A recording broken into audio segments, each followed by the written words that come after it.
السلام علیکم ورحمۃ اللہ وبرکاتہ۔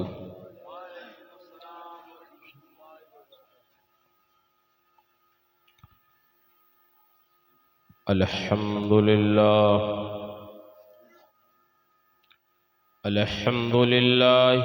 نحمده ونستعینه ونستغفره ونؤمن به ونتوکل علیہ ونعوذ باللہ من شرور انفسنا ومن سیئات اعمالنا من يهده اللہ فلا مضل له ومن يضلله فلا هادی له ونشهد أن لا إله إلا الله وحده لا شريك له ونشهد أن سيدنا ومولانا محمدا عبده ورسوله صلى الله تعالى عليه وسلم أما بعد فأعوذ بالله من الشيطان الرجيم بسم الله الرحمن الرحيم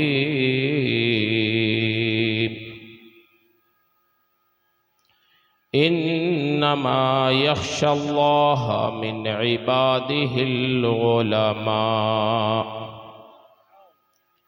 آمنت بالله صدق اللہ العظیم وصدق رسوله النبی الامین الکریم ونحن على ذلك لمن الشاہدین والشاکرین والحمد للہ رب العالمین۔ انتہائی عقیدت و محبت اور احترام کے ساتھ بارگاہ رسالت مآب صلی اللہ تعالی علیہ وسلم میں درود شریف کا نذرانہ پیش کریں۔ اللہم صلی علی سیدنا و مولانا محمد معدن الجود والکرم وآلہ وبارک وسلم صلاۃ وسلاما علیک یا رسول اللہ۔ معزز حاضرین سامعین، یہ ہماری اور آپ تمام حضرات کی مشترکہ سعادت مندی اور خوش نصیبی ہے کہ رب تعالیٰ کے فضل سے ہم اور آپ اس کے ایک محبوب بندے کی بارگاہ میں خراج عقیدت پیش کرنے کے لیے حاضر ہوئے ہیں۔ اللہ تعالی ہماری آپ سب کی شرکت کو قبول فرمائے اور یہاں سے اٹھنے سے پہلے اللہ ہم سب کی مغفرت کرے۔ میں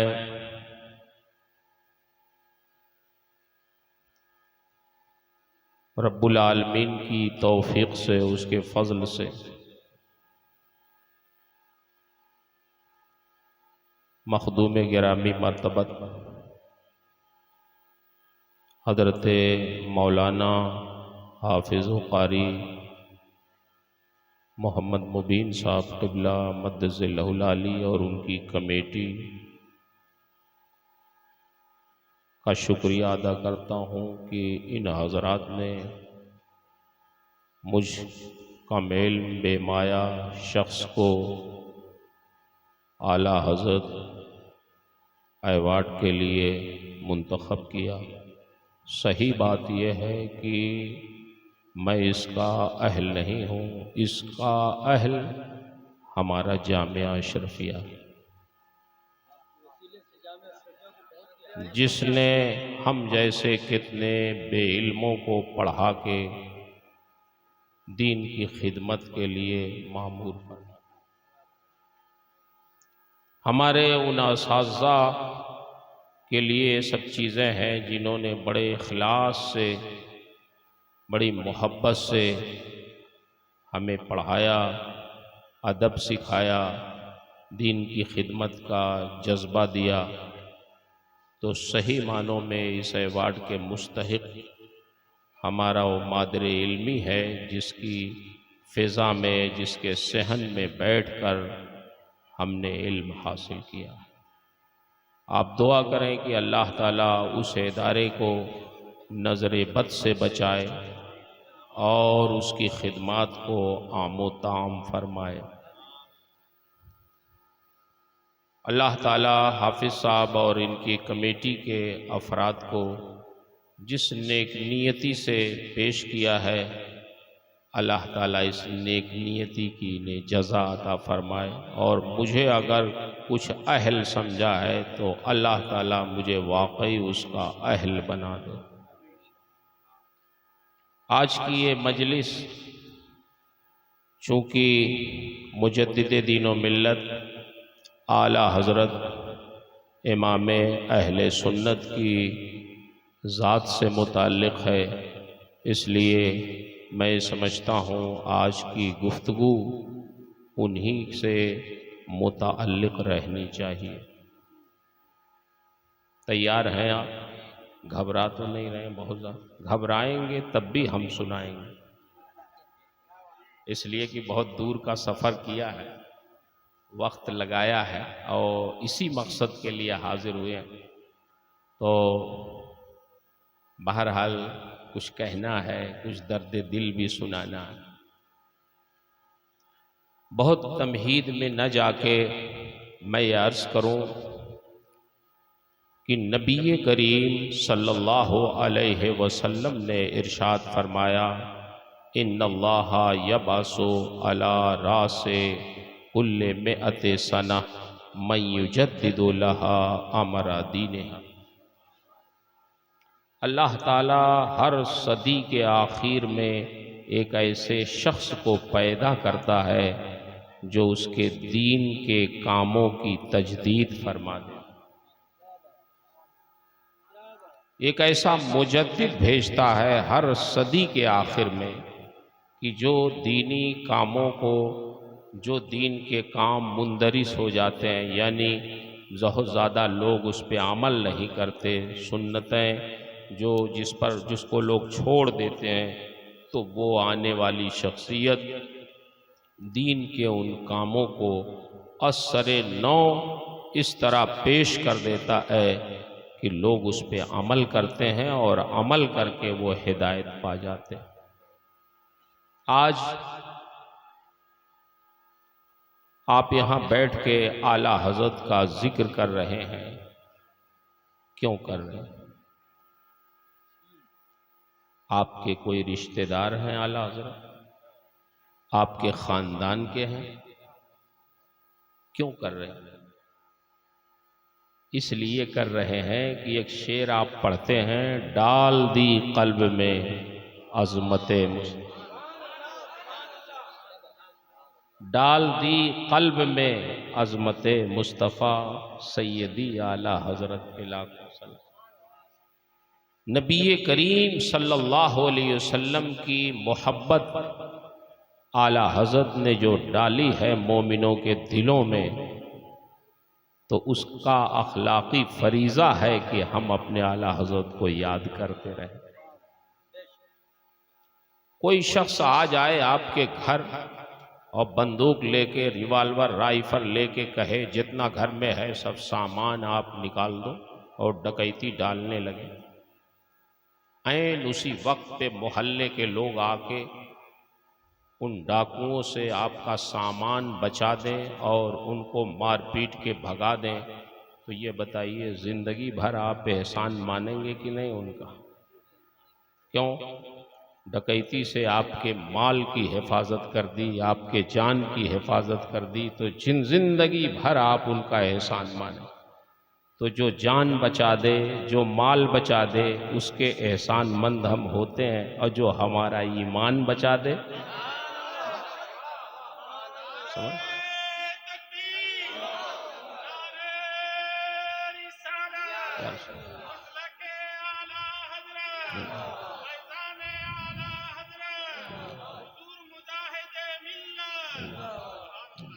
اعلی حضرت نے ہمارے ایمان کی حفاظت کی، اور میں تھوڑا اس کی تفصیل آپ سے عرض کروں گا۔ جس نے ہمارے ایمان کی حفاظت کی ہے تو کیا یہ حق نہیں بنتا ہے کہ ہم اس کو یاد کریں؟ یہ ان کا حق، ہم اس حق سے سبکدوش تو نہیں ہو سکتے یہ مجلسیں کر کے۔ جس شخصیت کا انتظار بارگاہ رسالت میں ہو رہا ہو، ہم اس شخصیت کے لیے ایک چھوٹے سے جلسے کر کے ان کا حق تو نہیں ادا کر سکتے، لیکن اپنی محبتوں کا اظہار تو کر سکتے۔ اللہ تعالی ہمارے حافظ صاحب، حافظ مبین صاحب اور ان کی کمیٹی اور یہاں کے لوگوں کو جزائے خیر عطا فرمائے، ہمارے ان علماء کا سایہ سروں پر تا دیر قائم و دائم رکھے۔ انہوں نے ٹائم دیا، وقت دیا، اللہ اس مجلس کو قبول فرما لے۔ اعلیٰ حضرت کب پیدا ہوئے؟ بولیے 1272 ہجری میں بریلی شریف میں اعلیٰ حضرت ایک بہت شریف گھرانے میں پیدا ہوئے 10 شوال کو۔ اعلیٰ حضرت کی کل عمر کتنی تھی؟ 68 سال، 67 سال سے کچھ زیادہ، 68 سال تقریباً، 63 سال نہیں، 67-68 کے درمیان۔ اب آپ غور کر لیجئے، 1272 ہجری میں آپ پیدا ہوئے اور 1340 ہجری میں آپ کا وصال ہوا، تو کتنے سال ہوئے؟ 68 ہوں گے، 68 کے قریب ہوں گے، تھوڑا 2-1 مہینہ آگے پیچھے۔ اعلیٰ حضرت 4 سال کے جب ہوئے تو 4 سال کی عمر میں آپ نے ناظرہ قرآن مقدس کا ختم کر دیا۔ 4 سال میں بچے شروع نہیں کرتے ہیں، ختم ہونے کی بات تو دور۔ آپ بتائیے، ہمارے اور آپ کے بچے ہیں 4 سال میں کیا قرآن شریف شروع کر دیتے ہیں؟ اب تو معمول ہے 4 سال 4 مہینہ 4 دن میں لوگ شروع کرواتے ہیں۔ جس زمانے میں لوگ بسم اللہ خوانی کرواتے ہیں، اعلیٰ حضرت اس زمانے سے پہلے ہی قرآن مقدس ختم کر چکے تھے۔ اور یہ کیوں ایسا ہوا؟ ان کے گھر کے لوگوں نے ان کی تربیت ایسے کی۔ آپ کے دادا حضرت علامہ مولانا رضا علی خان صاحب یہ بہت بڑے بزرگ تھے۔ آپ کے والد حضرت علامہ مفتی نقی علی خان صاحب علیہ الرحمت و رضوان بہت بڑے مفتی اور بڑے ہی متبحر عالم دین۔ آپ کی والدہ بہت ہی نیک خاتون تھی۔ ایسے ماحول میں آپ کی پرورش ہوئی تھی۔ 6 سال عمر ہوئی تو عربی میں آپ نے گفتگو فرمائی، ایک عرب سے عربی میں گفتگو۔ اور جب 8 سال کی عمر ہوئی، 8 سال کی عمر میں ہمارے یہاں بچے ابھی پرائمری میں پڑھ رہے ہیں، 8 سال کی عمر میں اعلیٰ حضرت نے ہدایت النحو جو علم نحو کی ایک بڑی معیاری ابتدائی کتاب ہے، اس پر اعلیٰ حضرت نے اس کتاب کی شرح لی۔ صرف وہ کتاب پڑھی نہیں، اس کتاب کی شرح لکھی۔ شرح کوئی اسی وقت لکھ سکتا ہے جب اس کتاب کو اچھی طرح سمجھ لے۔ شرح لکھنے کا مطلب کیا ہو؟ یعنی سمجھا دیا لوگوں کو۔ یہ کئے سال کی عمر میں؟ 8 سال کی عمر۔ اور جب 10 سال کے ہوئے اعلیٰ حضرت، اللہ اکبر، تو دورے میں ہمارے یہاں فضیلت میں اصول فقہ کی خود میں کوئی بہت ایسا عالم نہیں، بس یہ آپ حضرات کی محبت ہے، یاد کر لیتے ہیں۔ میں نے تو اپنے زمانے طالب علمی میں مسلم الثبوت سے زیادہ مشکل کتاب نہیں دیکھی اصول فقہ۔ اصول فقہ کی ہے وہ کتاب، لیکن بڑی ادق، بڑی مشکل کتاب ہے، جو ہمارے ہاں آخری جماعت میں پڑھائی جاتی ہے۔ 10 سال کی عمر میں اعلیٰ حضرت نے مسلم الثبوت، جو بڑی اہم اصول فقہ کی کتاب ہے، اس پر آپ نے حاشیہ لکھا۔ 10 سال کی عمر کا لڑکا تو ابھی پہلی فارسی شروع کرتا ہے، آپ غور کریں۔ 10 سال میں آپ نے مسلم الثبوت پر حاشیہ لکھا۔ دنیا دنگ ہے، اللہ اکبر، آخر یہ کون صاحب ہے، کون سا بچہ ہے؟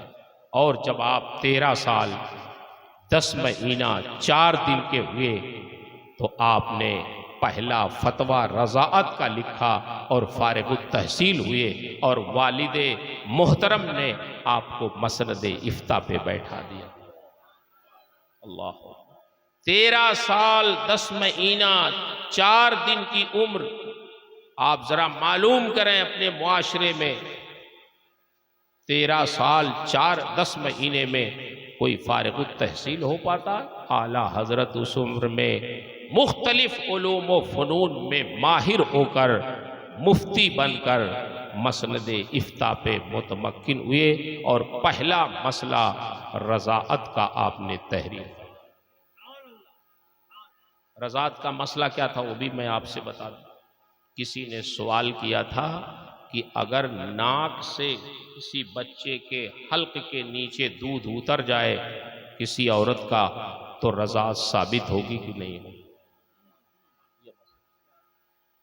مسئلہ باریک تھا، اتنا آسان نہیں تھا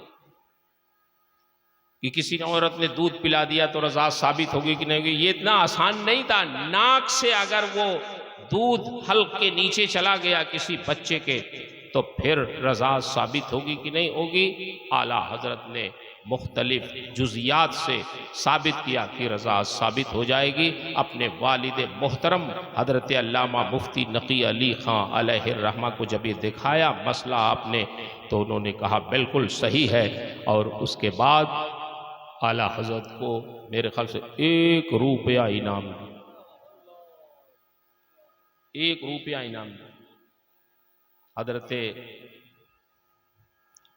حیات اعلیٰ حضرت کے مصنف، اعلیٰ حضرت کے شاگرد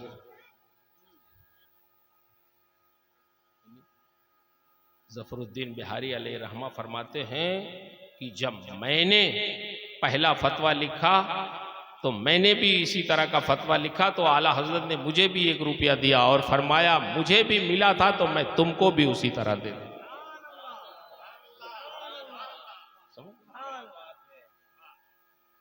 اب آپ مجھے بتائیں، میری مائیں اور بہنیں بھی اگر سن رہی ہوں، بیٹیاں، تو وہ بھی ذرا غور کریں کہ یہ 13 سال 10 مہینے 4 دن میں اگر کوئی شخصیت مفتی بن رہی ہے، عالم دین بن رہی ہے، مختلف علوم و فنون میں ماہر ہیں، تو اس میں اعلیٰ حضرت کے گھر کی فضا کا بھی بڑا دخل تھا، ان کے والدین اور ان کے دادا کی تربیت کا بھی بہت دخل، اور تربیت اگر ہے اچھی تو اگر آج بھی اعلیٰ حضرت نہیں ہو سکتے ہیں تو آپ کے بچے اعلیٰ حضرت کے غلام تو بن سکتے ہیں۔ آپ مجھے بتائیں، میں ایک مثال دے دوں، میں تھوڑا سا اپنی ماؤں بہنوں سے بھی مخاطب ہو کے عرض کرتا ہوں کہ کیا آپ کے پاس بھی کوئی منصوبہ ہے کہ ہمارا بیٹا اعلیٰ حضرت کا غلام ہو جائے، ان کے علم کا کچھ حصہ پا جائے، ان کے درد کا کچھ حصہ پا جائے، ان کے خدمت دین کا کچھ حصہ اس کو مل جائے؟ کیا آپ کے پاس پلان ہے؟ اگر پلان ہے تو انشاءاللہ ضرور آپ کا بچہ اعلیٰ حضرت کے علم کا وارث ہو سکتا۔ آپ کو میں ایک مثال دے کے سمجھا دوں تو بات سمجھ میں آ جائے گی۔ یہ ہمارے علماء کرام تشریف فرما ہے، بخاری شریف پڑھے بغیر کوئی عالم نہیں ہوتا۔ مطلب یہ ہیں کہ جب تک دستار اس کی کب ہوتی؟ جب بخاری شریف پڑھ لے تبھی دستار ہوتی۔ آج جو رواج ہے بخاری شریف جب پڑھتے ہیں تو اس کے بعد دستار ہوتی ہے، بخاری پڑھنا ضروری ہوتا ہے۔ امام بخاری نے صحیح البخاری لکھی۔ امام بخاری کو جانتے ہیں کتنی حدیثیں یاد تھیں؟ بعض لوگوں نے کہا 3 لاکھ، بعض لوگوں نے کہا 4 لاکھ، بعض لوگوں نے کہا 5 لاکھ، بعض لوگوں نے کہا 6 لاکھ۔ ہم کہتے ہیں 3 ہی لاکھ صحیح، معمولی ہے۔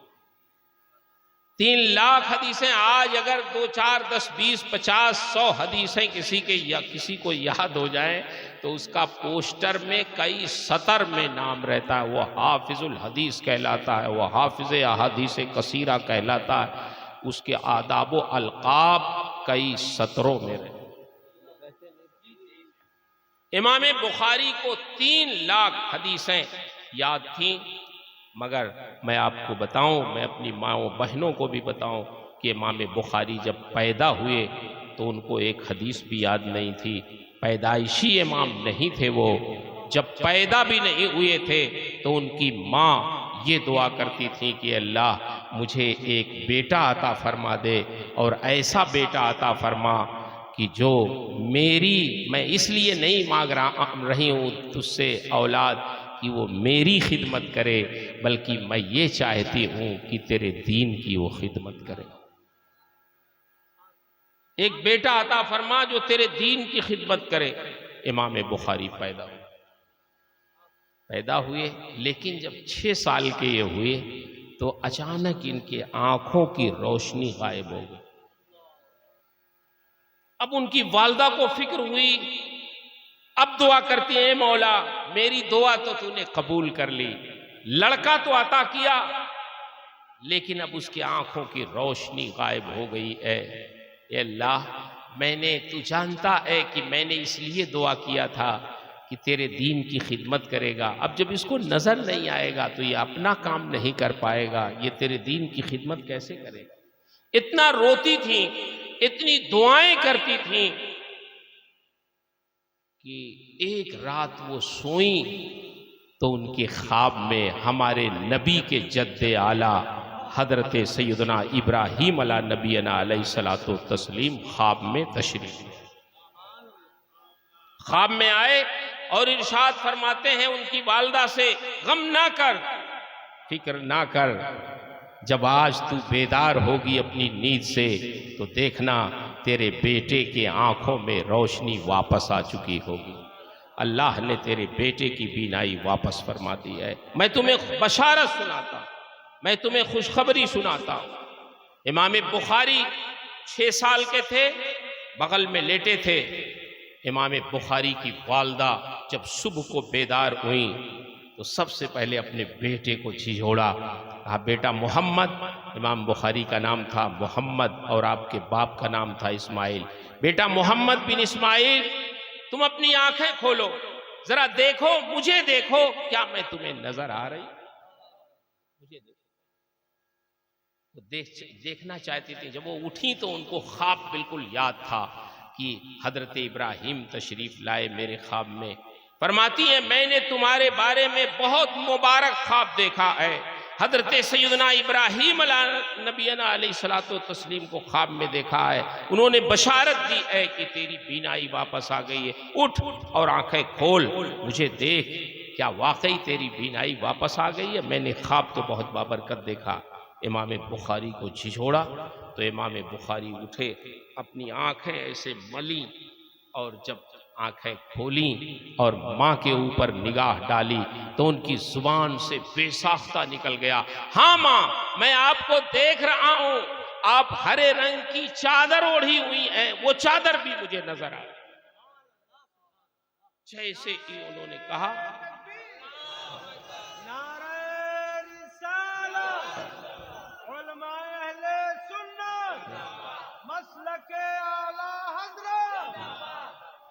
جیسے ہی انہوں نے کہا کہ ہاں ماں آپ مجھے نظر آ رہی ہیں، وہ چادر جو آپ نے اوڑھ رکھی ہے ہرے رنگ کی وہ بھی مجھے نظر آ رہی، تو امام بخاری کی والدہ فوراً سجدے میں گر گئیں اور دعا کرتی ہیں کہ اللہ جب تو نے میری ایک دعا قبول کر لی کہ بینائی واپس کر دی میرے لڑکے کی، تو اب ایک دعا اور قبول کر لے کہ میرے بیٹے کو اپنے رسول کی حدیث کا اس روئے زمین پر سب سے بڑا عالم دین بنا۔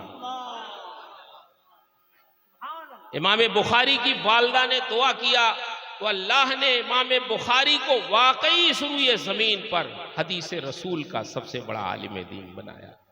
3 لاکھ حدیثیں ان کے سینے میں محفوظ تھیں۔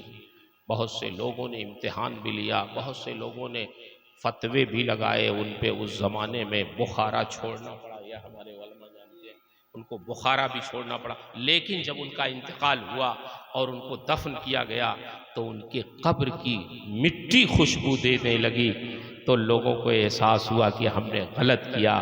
کتنے لوگوں نے قبر پہ جا کے توبہ کیا، معافی مانگی کہ جس کے قبر کی مٹی کا یہ حال ہے جس عالم دین کے، اس جسم کا کیا حال ہوگا جس کے سینے میں 3 لاکھ رسول اللہ کی حدیثیں محفوظ ہیں۔ میں عرض کر رہا ہوں، میں اپنی ماؤں سے، اپنی بہنوں سے، اپنی بیٹیوں سے مخاطب ہوں کہ آپ مجھے بتاؤ کہ کیا آپ کے پاس بھی کوئی پلان ہے کہ میرا بیٹا امام بخاری کا غلام بن جائے، میرا بیٹا غوث الاعظم کا غلام بن جائے، میرا بیٹا امام احمد رضا کا غلام بن جائے؟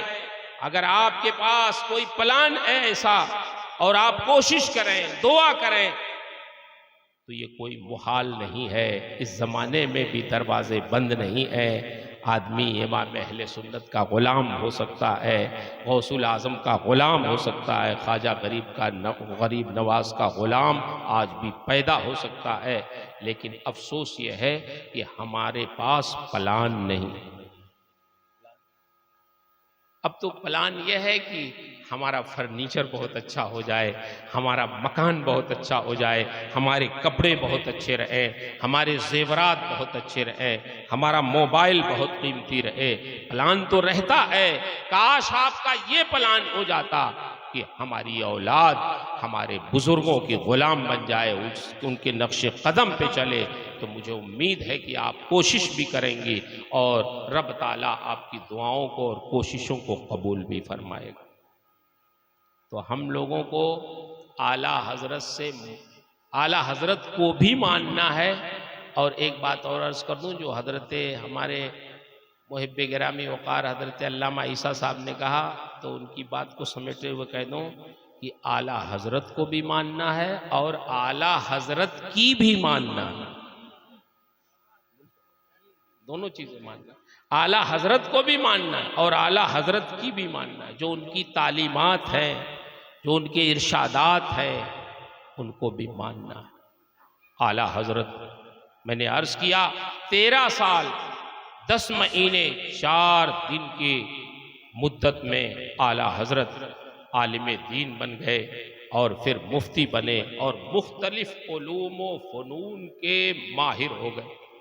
کسی نے 50 کہا، کسی نے 51 کہا، کسی نے اور زیادہ کہا، لیکن ایک چیز میں، علماء کرام بھی تشریف فرما ہے، میں عرض کر دوں، شاید یہ بات آپ تصدیق بھی کریں کہ اعلیٰ حضرت نے جتنے بھی علوم و فنون پر لکھا ہے کتابیں، عام طور سے وہ کسی سوال کا جواب ہے۔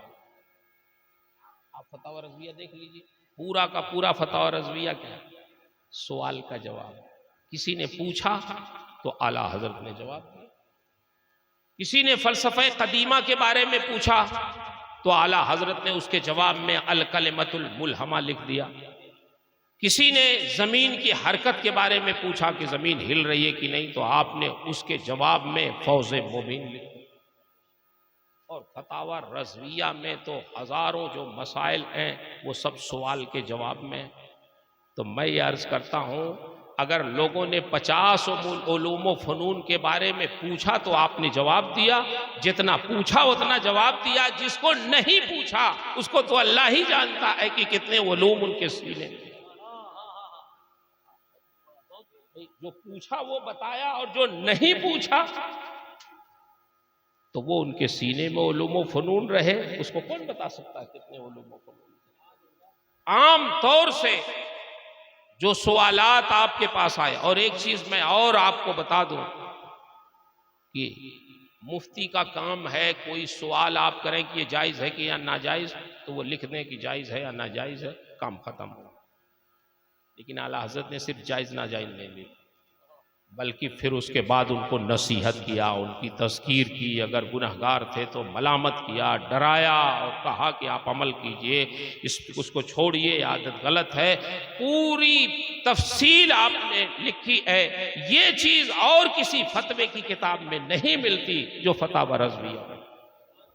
اعلیٰ حضرت صرف ایک مفتی ہی نہیں تھے، بلکہ وہ چونکہ مجدد تھے، اور مجدد کا کام ہے امر بالمعروف کرنا، نہی عن المنکر کرنا، اور جتنے بھی فتنے پیدا ہوں ان کے زمانے میں اس کا جواب.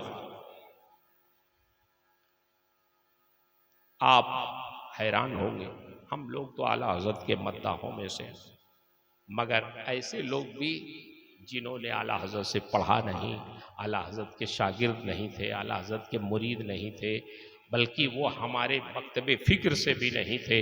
پاکستان کے ایک مولانا تھے، مولانا کوثر نیازی.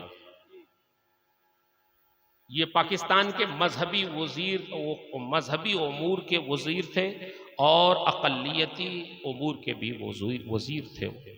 بہت بڑے ادیب تھے، بہت بڑے کہنہ مشق ناقد تھے، لیکن وہ آپ کی ہماری جماعت کے نہیں تھے. انہوں نے اسلامیات مودودی سے پڑھی، علم تفسیر مولانا امین اصلاحی سے پڑھی تھی جو جماعت اسلامی کے تھے، علم حدیث مولانا محمد اسماعیل سے پڑھی تھی جو ہماری جماعت کے نہیں تھے، بخاری مولانا ادریس کاندھلوی سے پڑھی تھی، علم ادب مولانا عبدالحق ندوی سے پڑھی تھی. ان میں کوئی بھی استاذ ہماری جماعت، سارا علم ان کا یا تو جماعت اسلامی سے تھا، یا ندویوں سے تھا، یا دیوبندیوں سے تھا. ہماری جماعت کا کوئی استاذ نہیں تھا. میں اس لیے کہہ رہا ہوں کہ ہم لوگ تو اعلیٰ حضرت کا نام ادب سے لیتے ہی ہیں، اعتراف کرتے ہی ہیں، مگر الفضل ما شہدت نہیں. اپنے تو کہتے ہی ہیں، جب دوسرے بھی تعریف کریں تو بات سمجھ میں آتی ہے.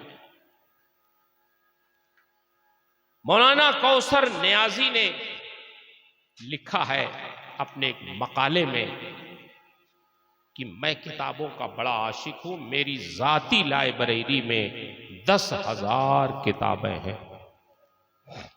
ان 10,000 کتابوں کو میں نے پڑھا، صرف رکھا نہیں ہے. آج تو کتاب کوئی پڑھتا ہی نہیں.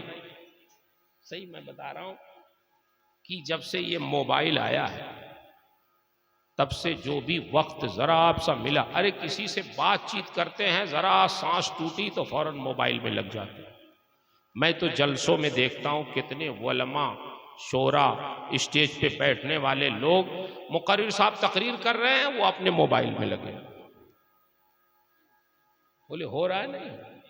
آپ لوگ تو خیر زبردستی کچھ سبحان اللہ کہلوا بھی لیتے، ہاں، لیکن وہ اپنے موبائل میں لگے رہتے. ایک دم اب یہ موبائل سے زیادہ کوئی محبوب چیز رہی نہیں گئی دنیا میں. وہ کہتے ہیں کہ 10,000 کتابیں میری لائبریری میں ہیں اور میں نے ان ساری کتابوں کو پڑھا ہے. انہوں نے ایک لفظ مبالغتاً بھی ذکر کیا، لکھتے ہیں کہ میں نے اپنی زندگی میں اتنی روٹیاں نہیں کھائی ہیں جتنی کتابیں پڑھی.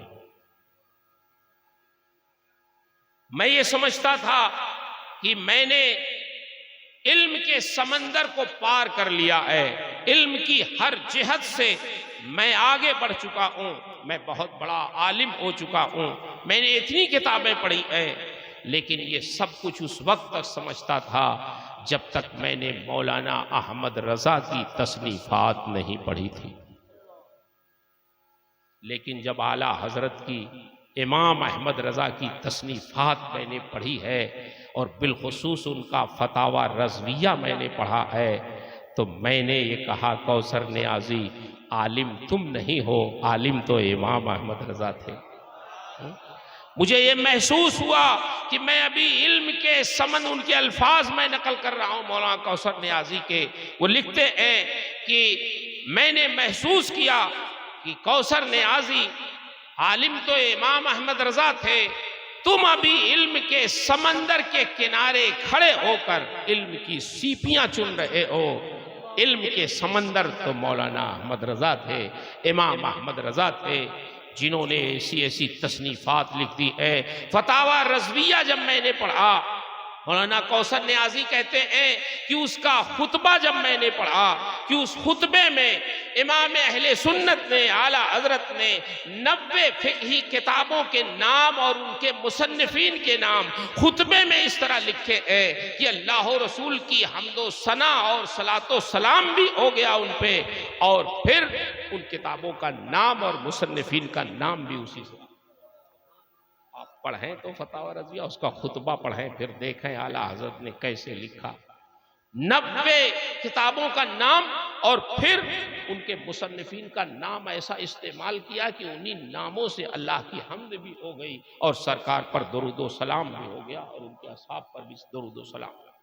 مولانا کوثر نیازی نے لکھا ہے کہ میں نے جب ان کی کتابیں پڑھی، تصنیفات دیکھی، دیکھنا شروع کیا تو مجھے سمجھ میں آیا کہ مولانا احمد رضا حقیقت میں عالم تھے، امام احمد رضا حقیقت میں عالم تھے. ہم لوگ تو ابھی علم کے سمندر کے کنارے کھڑے ہیں. اور پھر انہوں نے برملا اعتراف کیا کہ لوگوں نے، جنہوں نے بھی اعلیٰ حضرت پر اعتراض کیا، انہوں نے ان کی کتابیں نہیں پڑھی، ان کی تصنیفات نہیں دیکھی، ان کی سیرت نہیں پڑھی. جو شخص ان کی سیرت پڑھے گا، ان کی کتابیں پڑھے گا اور تعصب کے عینک کو ہٹا کے پڑھے گا تو وہ کہے گا کہ امام احمد رضا واقعی اللہ کے رسول کے معجزات میں سے ایک معجزہ. یہ کوئی سنی نہیں کہہ رہے، یہ مولانا کوثر نیازی جیسے لوگ کہہ رہے ہیں جنہوں نے علم حدیث مولانا اسماعیل سے پڑھی تھی، بخاری ادریس کاندھلوی صاحب سے پڑھی تھی، عربی ادب مولانا عبدالحق ندوی سے پڑھی تھی. یہ اعلیٰ حضرت کے شاگرد نہیں تھے، یہ مرید نہیں تھے، بلکہ انہوں نے حق فیصلہ کیا. جو دیکھا، جو پڑھا، اس کی روشنی میں امام اہل سنت کے بارے میں اپنے معتقدات پائے. تو اعلیٰ حضرت کی شان یہ تھی کہ اپنے اور بیگانے، بلکہ صرف وہ علم دین ہی میں نہیں، علم ریاضی میں، علم نجوم میں، علم تقسیر میں، علم جفر میں، کتنے ایسے علوم ہیں صرف ہم لوگ نام جانتے ہیں، اس کے اصول ضابطے بھی نہیں جانتے. آپ نے سنا ہوگا کہ مسلم یونیورسٹی کے وائس چانسلر جناب سر ضیاء الدین صاحب، اعلیٰ حضرت کے زمانے میں علم ریاضی کا ایک مسئلہ ان کے سمجھ میں نہیں آ رہا تو اس میں پڑھاتے تھے حضرت مولانا سید سلیمان اشرف صاحب بہاری. انہوں نے ان کو مشورہ دیا کہ سر آپ چلیں بریلی، مولانا احمد رضا صاحب سے ملنے، وہ انشاءاللہ آپ کے مسئلے کو حل کر دیں. وہ سوچنے لگے بھائی یہ مولوی صاحب علم ریاضی کا مسئلہ حل کریں گے، یہ کیسے ہو سکتا؟ وہ عالم ہوں گے، مولانا ہوں گے، روزہ نماز کے مسائل بتائیں گے، علم ریاضی کا مسئلہ؟ اس کے لیے کوئی لمبا سفر جرمن یا کہاں کا کرنا چاہتے تھے. مولانا سید سلیمان اشرف صاحب کے رہنمائی سے وہ آ گئے اور اعلیٰ حضرت ابھی عصر کی تیاری کر رہے تھے. اور پھر جب ملاقات ہوئی اور پوچھا، انہوں نے بتایا. اعلیٰ حضرت نے فوراً قلم کاغذ لا کے ایسا لمحے میں اس مسئلے کو حل کر دیا کہ مولانا سر ضیاء الدین صاحب انگشت بدندہ رہ گئے اور وہ یہ کہنے پہ مجبور ہو گئے کہ میں تو ان کو ایک عالم دین سمجھتا تھا، علم ریاضی کا اتنا بڑا مسئلہ انہوں نے لمحوں میں حل کر دیا. واقعی یہ کوئی عام عالم دین نہیں ہے، بلکہ میں تو سنتا تھا کہ علم لدنی بھی کوئی چیز ہوتی ہے. آج میں نے اپنے آنکھوں سے دیکھ لیا کہ علم لدنی مولانا احمد رضا صاحب. اللہ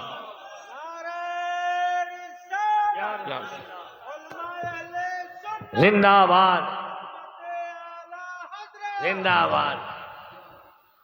علم نجوم میں بریلی شریف میں ایک مولانا صاحب تھے، مولانا غلام حسین صاحب، بڑے ماہر تھے۔ تو وہ آئے اعلیٰ حضرت کی خدمت، اعلیٰ حضرت نے فرمایا کہیے صاحب کیا حال ہے، بارش کب ہوگی؟ انہوں نے کہا حضور اس مہینے میں بارش نہیں ہوگی۔ کیسے؟ کہا وہ ستاروں کی چال بتا رہی ہے کہ اس مہینے میں بارش نہیں ہوگی۔ اچھا مگر میرا رب چاہے جائے تو ہو سکتی۔ اعلیٰ حضرت نے فرمایا میرا رب چاہے تو ہو۔ کہا اچھا مولانا صاحب گھڑی میں کتنے بج رہے ہیں ذرا دیکھیے۔ انہوں نے کہا 11:15۔ بولے ابھی 12 بج سکتے ہیں کہ نہیں؟ کہیں ہو ہی نہیں سکتا، ابھی کیسے 12 بج جائے؟ اعلیٰ حضرت اٹھے، اس کی بڑی والی سوئی گھما کے لے جا کے آگے کیا اور گھڑی ٹن ٹن ٹن بولنے لگی۔ بولے دیکھیے 12 بج گیا کہ نہیں بجا؟ انہوں نے کہا حضور اگر اپنی رفتار سے چلتی تو پونا گھنٹے کے بعد 12 بجتا، آپ نے اس کی سوئی گھما کے کر دیا اس پہ تو 12 تو بج ہی جائے گا گھڑی میں ابھی۔ آپ نے ارشاد فرمایا کہ جیسے میں نے گھڑی کی سوئی آگے بڑھا دی تو ہمارا رب بھی قادر ہے کہ ستاروں کی چال آگے بڑھا دے، اور جو آپ دوسرے مہینے میں بارش کی بات کر رہے ہیں ابھی بارش ہو جائے۔ اور اعلیٰ حضرت نے کہا ابھی بارش ہو جائے اگر میرا رب چاہے۔ اور پھر بادل اٹھے اور مولانا غلام حسین صاحب ابھی باہر بھی نہیں نکلے تھے کہ اللہ کے فضل سے بارش ہو جائے۔ یہ شان ہے سیدی اعلیٰ۔ علم نجوم میں بھی آپ کو مہارت حاصل تھی، لیکن ان سارے علوم پر آپ اعتماد نہیں کرتے تھے، اعتماد رب کی ذات پہ کرتے تھے۔ میں اپنے علماء کرام سے گزارش کروں گا، خاص کر جو میرے ہم عمر کے ہیں، مجھ سے کم عمر ہے، میں بزرگوں کے بارے میں نہیں کہہ سکتا، کہ اعلیٰ حضرت نے 68 سال کی عمر میں آپ سمجھ رہے ہیں کہ 14 سال سے تقریباً دین کی خدمت انہوں نے انجام دی، اور زندگی کے آخری لمحات تک خدمت انجام دی، مگر کوئی ثابت نہیں کر سکتا کہ اعلیٰ حضرت نے اس پہ کوئی اجر لیا، کوئی اجرت لی، کوئی تنخواہ لیا ہو۔ کوئی تنخواہ پوری زندگی بھر نہیں لیا۔ اور میں بتاؤں آپ کو ابھی تھوڑا سا ان کے خاندانی حالات بتاؤں گا، ہو سکتا ہے جلسوں میں یہ باتیں نہ کی جاتی ہوں، جذباتی باتیں بہت ہوتی ہیں، گھریلو باتیں ذرا کم ہوتی۔ پوری زندگی تعویذ لکھنے والے لکھوانے والے آتے تعویذ لکھ دیتے، فتویٰ لکھوانے والے آتے فتویٰ لکھ دیتے۔ بہت سے لوگ پوچھتے کہ حضور کاغذ کا، سیاہی کا، اس کا اس کا کچھ ہوتا؟ آپ فرماتے نہیں، یہاں فتوے پر کوئی اجرت نہیں لی جاتی، آئندہ یہ سب باتیں مت کریے گا، فتویٰ لیجئے جائیے عمل کیجئے اس پہ۔ کبھی کوئی اجرت کے نام پہ ایک پیسہ نہیں لیا۔ اور ایک صاحب آئے، مٹھائی کا ایک مٹکا لائے رکھے، اعلیٰ حضرت نے فرمایا کیسے آنا ہوا؟ بولے حضرت بس ایسے ہی زیارت کرنے۔ فرمایا رہے کوئی کام ہوگا؟ نہیں حضرت بس آپ سے ملاقات کرنے، بس ایسے ہی آ گئے، بیٹھے رہے۔ پھر اعلیٰ حضرت نے کہا کوئی کام؟ انہوں نے کہا حضور تعویذ ایک چاہیے تھی۔ اعلیٰ حضرت نے تعویذ لکھ دیا اور وہ مٹکا گھر کے اندر سے منگوایا مٹھائی کا، فرمایا لے جائیے، ہمارے یہاں تعویذ پہ کوئی اجرت نہیں لی جاتی، اس کو واپس لے جائیے۔ آپ سے بار بار میں پوچھتا رہا کہ کس مقصد سے آئے، تو آپ نے بتایا ہی نہیں۔ آپ تعویذ لینے آئے تھے اور مٹھائی اس لیے لائے تھے کہ تعویذ کا وہ بدل بن جائے۔ ہمارے یہاں تعویذات بھی مفت دیے جاتے ہیں، اس پہ کوئی اجرت نہیں لی جاتی۔ اعلیٰ حضرت نے کبھی کوئی کام اجرت کے تحت نہیں کیا، بلکہ اللہ کی رضا کے لیے کیا۔ اور ہمیں نہیں کہہ رہے ہیں اجرت پہ پڑھانا، اجرت پہ امامت کرنا، اجرت پہ اذان دینا یہ کوئی ناجائز نہیں ہے۔ میں کہتا ہوں اجرت لے کے بھی اگر مخلصانہ آدمی کرتا ہے تو وہ بھی اعلیٰ حضرت کی غلامی کا حق ادا کرتا ہے، لیکن حساب سے تو کام تو کرے۔ لیکن یہ بتائیے، اب ہم یہ تو ہمارے آپس کے کہنے کی بات، لیکن اب کہے بغیر بھی بات نہیں رہ جاتی۔ یہ ربیع الاول شریف آ رہا ہے حافظ صاحب، اگر 12 ربیع الاول کی تاریخ کسی مقرر اور شاعر سے لینا ہو تو حضرت صاحب قابو میں نہیں آتے۔ اب تو لاک ڈاؤن لگ گیا گیا, سب کا دماغ تھوڑا ٹھنڈا ہو گیا. ہاں ہاں, کتنی بھی دہائی دیجئے. میں وہاں تھا, کیا نام ہے, اشرفیہ میں پڑھانے سے پہلے فارغ ہو کے گیا تھا, تو رامپور میں جلسہ ہوا, نام نہیں بتاؤں گا, شاعر کا انتقال ہو گیا, اب ان کا اللہ ان کی مغفرت فرمائے. وہ جلسہ ختم ہو گیا, اور اس کے بعد جب تقریباً 9 بجے ہم اوپر سے نیچے آ رہے تھے, تو دیکھا کہ وہ اپنا جھولا وولا رکھ کے بیٹھے ہوئے, اور محتمم صاحب ان سے گزارش کر رہے, حضور مان جائیے, لے لیجئے اتنا. اور دیکھیے یہ دارالعلوم رضویہ ہے, یہ اعلیٰ حضرت کے نام سے منسوب ہے, آپ حضور مفتی اعظم ہند علیہ الرحمہ کے خلیفہ ہیں, یہ انہی کے نام سے سب منسوب ہے, چل رہا ہے ادارہ. لیکن حضرت تھے کہ ٹس سے مس نہیں ہو رہے تھے, انہیں پورا نظر آنا چاہیے. حقیقت میں بتا رہا ہوں, اسٹیج پہ بیٹھ اتنا واسطہ دیا اعلیٰ حضرت کا, مفتی اعظم کا, دارالعلوم کا, کہ یہ رضویہ ہے, انہی کے نام سے پڑھائی ہوتی ہے, مدرسہ ہے. وہ حضرت کو نہ اعلیٰ حضرت نظر آ رہے ہیں, نہ مفتی اعظم, صرف وہی نوٹ کاغذ کے نظر آ رہے ہیں. یہ ہے. اور نعرہ تو لگاتے ہیں, لگواتے بھی ہیں, اور پھر اندر اپنا کام بھی کرتے ہیں. ہمیں نہیں کہتے نذرانے لینا حرام ہے, ناجائز ہے, لیکن اس کا بھی کوئی طریقہ کار ہے. اعلیٰ حضرت نے اگر اسی طرح کام کیا ہوتا, آپ مجھے بتائیں, آج میں بہت درد کے ساتھ یہ بات کہتا ہوں. میں نے ایک آدھ لوگوں سے تنہائیوں میں کہا کہ مولانا صاحب, ہم لوگ تو ربیع الاول کی 12 تاریخ کو بھی بیچتے ہیں. کہتے ہیں بڑی قیمتی تاریخ ہے, بہت قیمتی تاریخ ہے. کیا مطلب؟ جس نبی کے واسطے سے ہمیں عزتیں مل رہی ہیں, ان کے وسیلے سے, ہم تو ان کی پیدائش کی ایک رات بھی میلاد نہیں پڑھ سکتے فی سبیل اللہ, اس کو بھی ہم بیچ کر اپنی جیب بھرنا چاہتے ہیں.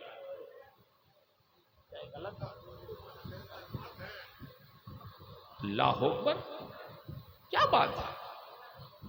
ہمارا مخالف, ہمارا مقابل گھر گھر وہ جا رہا ہے, اور ہم بلانے پہ بھی نہیں جانا چاہتے. ہمیں کرایہ دیا جا رہا ہے, نہیں جانا چاہتے. ہمیں نظر پیش کی جا رہی ہے, نہیں جانا چاہتے. وہ آپ کہہ رہے ہیں کہ تعداد بڑھ رہی, کیسے؟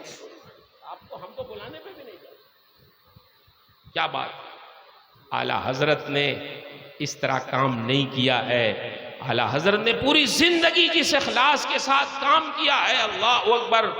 سید قناعت علی صاحب تحریر فرماتے ہیں, جو ان کی مجلس میں رہتے تھے, وہ ان کا بیان ہے کہ اعلیٰ حضرت دن جب بھی دیکھو لکھ رہے, اور جب سوتے تھے, جب وہ سوتے تھے, تو ان کا بیان ہے کہ اعلیٰ حضرت کبھی پیر پھیلا کے نہیں سوتے, پیر سمیٹ کے سوتے. اس طرح سوتے تھے کہ سونے میں اپنے حالت کو لفظ محمد صلی اللہ علیہ وسلم سے مشابہ, پیر سمیٹ کے سوتے تھے. ہمارے شارح بخاری مفتی شریف الحق علیہ الرحمہ نے تجزیہ کیا ہے اعلیٰ حضرت کی کتابوں سے, ان کی زندگی کے اوقات کا. تو انہوں نے لکھا کہ تقریباً اعلیٰ حضرت 64 صفحے ایک دن میں تحریر فرماتے تھے. صرف فتاوی رضویہ آپ دیکھیں گے 30 جلدوں میں ہے, 30 جلدوں میں ہے ایک کتاب ان کی, اور تقریباً 1000 تک ان کی تصنیفات. سید قناعت علی صاحب فرماتے ہیں کہ اعلیٰ حضرت ایک مرتبہ سوئے, تو میں نے آپ کا پیر پکڑ کے, میں بے تکلف تھا, تو کھینچ کے سیدھا کر دیا. میں نے کہا حضرت سیدھا کر کے سوئیں, ذرا آرام ملے گا تو دین کا کام اور ہوگا. آپ تو ایک دم پیر ہمیشہ سمیٹے رہتے, پیر پھیلا کے سوئیں آپ. تو اعلیٰ حضرت اٹھ کے بیٹھ گئے اور فرماتے ہیں, سید صاحب, مومن دنیا میں پیر پھیلا کے سونے کے لیے نہیں آیا ہے, پیر پھیلا کے سونا تو قبر ہی میں نصیب ہوگا. مومن دنیا میں دین کی خدمت کے لیے. یہ شان ہے اعلیٰ حضرت کی، اور اللہ نے ایسی ذہانت عطا فرمائی، ایسا علم عطا فرمایا۔ میں نے عرض کیا کہ تقریباً 14 سال کی عمر میں تو وہ عالم ہو گئے، مفتی ہو گئے، فقیہ ہو گئے، محدث ہو گئے، اور بہت کچھ خوبیاں اللہ نے انہیں عطا فرمائی۔ اور جب 22 سال کے ہوئے تو اپنے پیر حضرت سید آل رسول ماں رہروی کی بارگاہ میں ماں رہرہ مطہرہ مرید ہونے کے لیے اپنے والد محترم کے ساتھ حاضر ہوئے۔ کئے سال کی عمر میں؟ 22 سال کی عمر میں۔ اور میں ذرا یہ بتانا چاہتا ہوں کہ آج تو بدایوں کو ایک دم لوگوں نے بھلا دیا، بدایوں کے لوگ ہی لے کے گئے۔ تاج الفہول شاہ عبد القادر صاحب بدایونی، جن کے قصیدے لکھے اعلیٰ حضرت نے، جن کے بارے میں لکھا اور تو اور پیر تم سے ملا، پیر تم سے ملا، یہ اعلیٰ حضرت نے لکھا۔ شاہ عبد القادر صاحب ہی نے رہنمائی کی کہ ماہ رہرہ چلیں، وہاں سے مرید ہوں، ہماری خانقاہ کا تعلق ان سے ہے۔ اعلیٰ حضرت نے، اعلیٰ حضرت ان کی تعریف وریف نہیں کرتے تھے، انہی کی کرتے تھے جو تعریف کے قابل۔ شاہ فضل رسول کی تعریف میں قصیدہ لکھا، شاہ عبد القادر تاج الفہول کے شان میں قصیدے لکھے، اور اگر کسی نواب کے شان میں کسی نے قصیدہ لکھنے کے لیے کہا تو ان کے لیے یہ شعر لکھ دیا کہ کروں مد اہل دول رضا، پڑے اس بلا میں میری بلا، میں گدا ہوں اپنے کریم کا، میرا دین پارے نہ نہیں۔ دنیا داروں کی تعریف کبھی نہیں کی، تعریف اگر کی تو دینداروں کی، دین کے سچے خادموں کی تعریف۔ ماہ رہرہ شریف حاضر ہوئے 22 سال کی عمر میں اپنے والد محترم کے ساتھ۔ حضرت سیدی آل رسول احمدی میاں علیہ الرحمت و رضوان نے آپ کو مرید کیا، اور صرف مرید ہی نہیں کیا بلکہ مرید کرنے کے ساتھ ساتھ آپ کو، آپ کے والد محترم کو اجازت و خلافت سے بھی نوازا۔ حضرت نوری میاں نے، ابو الحسین نوری میاں نے عرض کیا کہ حضور آپ تو کسی کو اتنی جلدی خلافت نہیں دیتے تھے، ریاضت کرواتے تھے، مشق کرواتے تھے، مجاہدہ کرواتے تھے، پھر کسی کو آپ خلافت دیتے تھے۔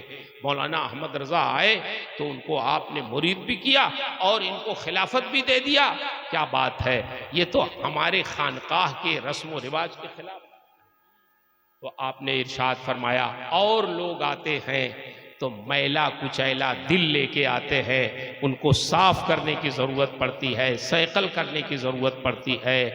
مولانا آئے تھے، مولانا احمد رضا، تو یہ صاف و شفاف دل لے کے آئے تھے، صرف نسبت کی ضرورت تھی، وہ ہم نے آئی۔ اور پھر ارشاد فرماتے ہیں، ان کے پیر ارشاد فرماتے ہیں کہ مجھے فکر تھی کہ قیامت میں جب میں اپنے رب کے حضور حاضر ہوں گا تو میرا رب ارشاد فرمائے گا آل رسول تم میرے لیے کیا لائے ہو آخر۔ تو ابھی تک مجھے فکر تھی، لیکن اب مولانا آ گئے ہیں تو مجھے یہ فکر دور ہو گئی ہے۔ اب اگر میرا رب مجھ سے پوچھے گا قیامت میں آل رسول میرے لیے تم کیا لائے ہو، تو میں مولانا احمد رضا کو پیش کر دوں گا، مولا میں اس عالم دین کو تیرے لیے لے کے آیا۔ میرے بھائیوں، یہ آپ کے پیر خانے کی مقبولیت، یہ شان۔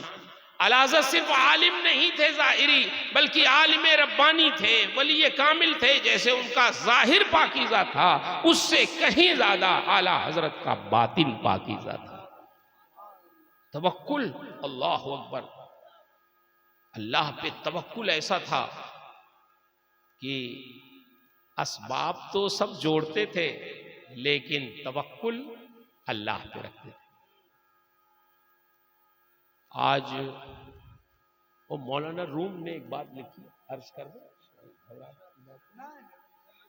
مولانا روم نے ایک بات لکھی ہے، درمیان میں آپ کو کہہ دیں، اگر کسی کے خلاف ہو تو وہ ذرا، وہ ایک امام کا مسئلہ ہے، اس میں تو کوئی امام صاحب اس میں برا نہ ہو۔ مولانا روم نے لکھا ہے کسی پہ توکل پہ کہ ایک امام صاحب تھے، جس آبادی میں وہ امامت کرتے تھے تو اس میں ایک گڑریا رہتا تھا جو بکریاں چراتے، بھیڑ بکریاں. تو جس آبادی میں وہ گڑریا رہتا تھا اس میں اس کی چراگاہ نہیں تھی. چراگاہ جہاں چرانے جاتا تھا وہ دوسری آبادی میں تھی اور گھر دوسری آبادی میں تھا، اور دونوں کی بیچ میں ایک دریا حائل تھا. تو روزانہ وہ کشتی سے جاتا تھا اپنی بکریاں لے کے اور شام کو واپس آتا تھا. تو 2 آنے ادھر سے دیتا، 2 آنے ادھر سے دیتا، 4 آنے روز اس کو دینے پڑتے. اس نے امام صاحب سے کہا، امام صاحب سب کو آپ دعا بتاتے ہیں، کھانے کی دعا، کھانے کے بعد کی دعا، سونے کی دعا، اٹھنے کی دعا، استنجا خانے میں جانے کی دعا، لباس پہننے کی دعا، تو دریا بھی پار کرنے کی کوئی دعا آپ کے پاس ہے کہ نہیں؟ کیا مطلب؟ کہا کہ کوئی دعا ایسی بتا دیتے کہ میں ادھر سے پڑھ کے جاتا بغیر کشتی کے دریا پار کر لیتا، ادھر سے بھی آتا پار کر لیتا، یہ 2 آنے جو ادھر سے 2 آنے ادھر سے لگتے، 4 آنے میرے روز کے بچ جاتے تو میرے کھانے پینے میں کام آ جاتے. امام صاحب چکر میں پڑے، یار یہ گڑریا اس کو سمجھائیں کیسے؟ نہیں کوئی دعا بتا دے اور جا کے ڈوب جائے تو کہے گا امام صاحب نے ڈبو دیا. دعا تو ہر چیز کی ہے لیکن اب بغیر کشتی سے پار کرنے کی دعا تو ہم نے نہیں پڑھی، کشتی پہ بیٹھنے کی دعا ہے. امام صاحب اس کو ٹالتے رہے، لیکن ایک دن وہ ضد پہ آ گیا کہ امام صاحب دیکھیے بتائیے ہمیں دعا ہوگی ضرور، آپ ہمیں ٹال رہے ہیں، سب کو بتاتے ہیں. امام صاحب بھی آ گئے، لگے ایسا کرو بسم اللہ پڑھ لیا کرو اور دریا میں کود جاؤ پار کر لو. اس کی سمجھ میں 100% بات آ گئی کہ امام صاحب نے جو کہا بالکل صحیح کہا. دوسرے دن گیا، اپنی بکریوں کو اکٹھا کیا، اپنا تہبند اوپر کیا، باندھا اور بسم اللہ پڑھا اور بکریوں کو دریا میں ڈالا، خود بھی گیا بسم اللہ پڑھ کے دریا پار کر پار ہو گیا، کشتی کی ضرورت نہیں پڑی.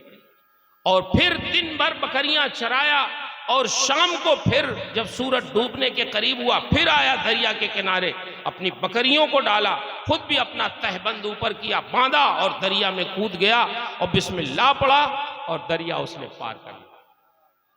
اب اس کا معمول ہو گیا کہ روزانہ بسم اللہ پڑھ کے دریا پار کرتا اور شام کو پھر اپنی بکریوں کو بسم اللہ پڑھ کے پار کر کے گھر آ جاتا. یہ 4 آنے اس کے بچنے لگے اور وہ خوشحال ہو گیا. یہ تو بڑی اچھی دعا امام صاحب نے بتائی، بہت دیر میں بتائی لیکن بڑی کامیاب دعا. ایک دن وہ کڑنیوں کا جو طریقہ اپنا گاتے ہوئے آتے ہیں، شام کو اپنی بکریاں چرا کے لے کے وہ آ رہا تھا دریا کے کنارے، اور دیکھا کہ امام صاحب کھڑے اور ملاح سے کہہ رہے ہیں بھائی مجھے پار کر دو. وہ کہہ رہے ہیں نہیں مولانا صاحب میں نے اپنی کشتی باندھ دی ہے، اب میں نہیں کھولوں گا، اب صبح کو کھولوں گا، صبح کو آپ کو پار کر دوں گا. امام صاحب نے کہا بھائی مجھے بڑا کام ہے، تم نہیں جانتے ہو، پار کر دو، جو پیسہ کہو میں تمہیں دے دوں لیکن مجھے پار کر دو خدا کے لیے. وہ کوشش کر رہے اور ملاح سختی سے کہہ رہا ہے میں نہیں پار کروں گا، اب میں نے باندھ دیا کشتی، اب نہیں کھولوں گا. یہ سنتا رہا کھڑے ہو کے. اس نے کہا امام صاحب آپ کو ہو کیا گیا؟ آپ اس ملاح کی کیا کوشش کر رہے ہیں؟ آئیے نا میرے ساتھ. آپ نے ہی تو مجھے دعا بتائی، اب تو میں کشتی وشتی کا سہارا نہیں لیتا ہوں، میں تو وہی دعا پڑھتا ہوں دریا پار کر لیتا ہوں، آئیے آپ. امام صاحب نے کہا کون؟ ان کو یاد بھی نہیں تھا میں نے اس کو کچھ بتایا. اس نے کہا وہی دعا جو آپ نے بسم اللہ شریف والی بتائی ہے، میں تو وہی پڑھ کے روز پار کرتا ہوں، آئیے آپ کو میں پار کروا دیتا ہوں. آپ نے دعا مجھے کو بتائی تو آپ کیوں اس کی کوشش کر رہے ہیں کشتی کی؟ آئیے ادھر آئیے. اب امام صاحب کی ہمت نہ ہو کہ دریا میں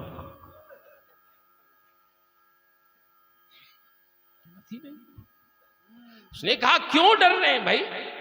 غیرت دلائی اس نے تو امام صاحب آئے دریا میں، اور جب گہرائی میں پہنچے تو ڈوبنے لگے. چیخو پکار، اس نے دیکھا مڑ کے، ارے امام صاحب ڈوب رہے.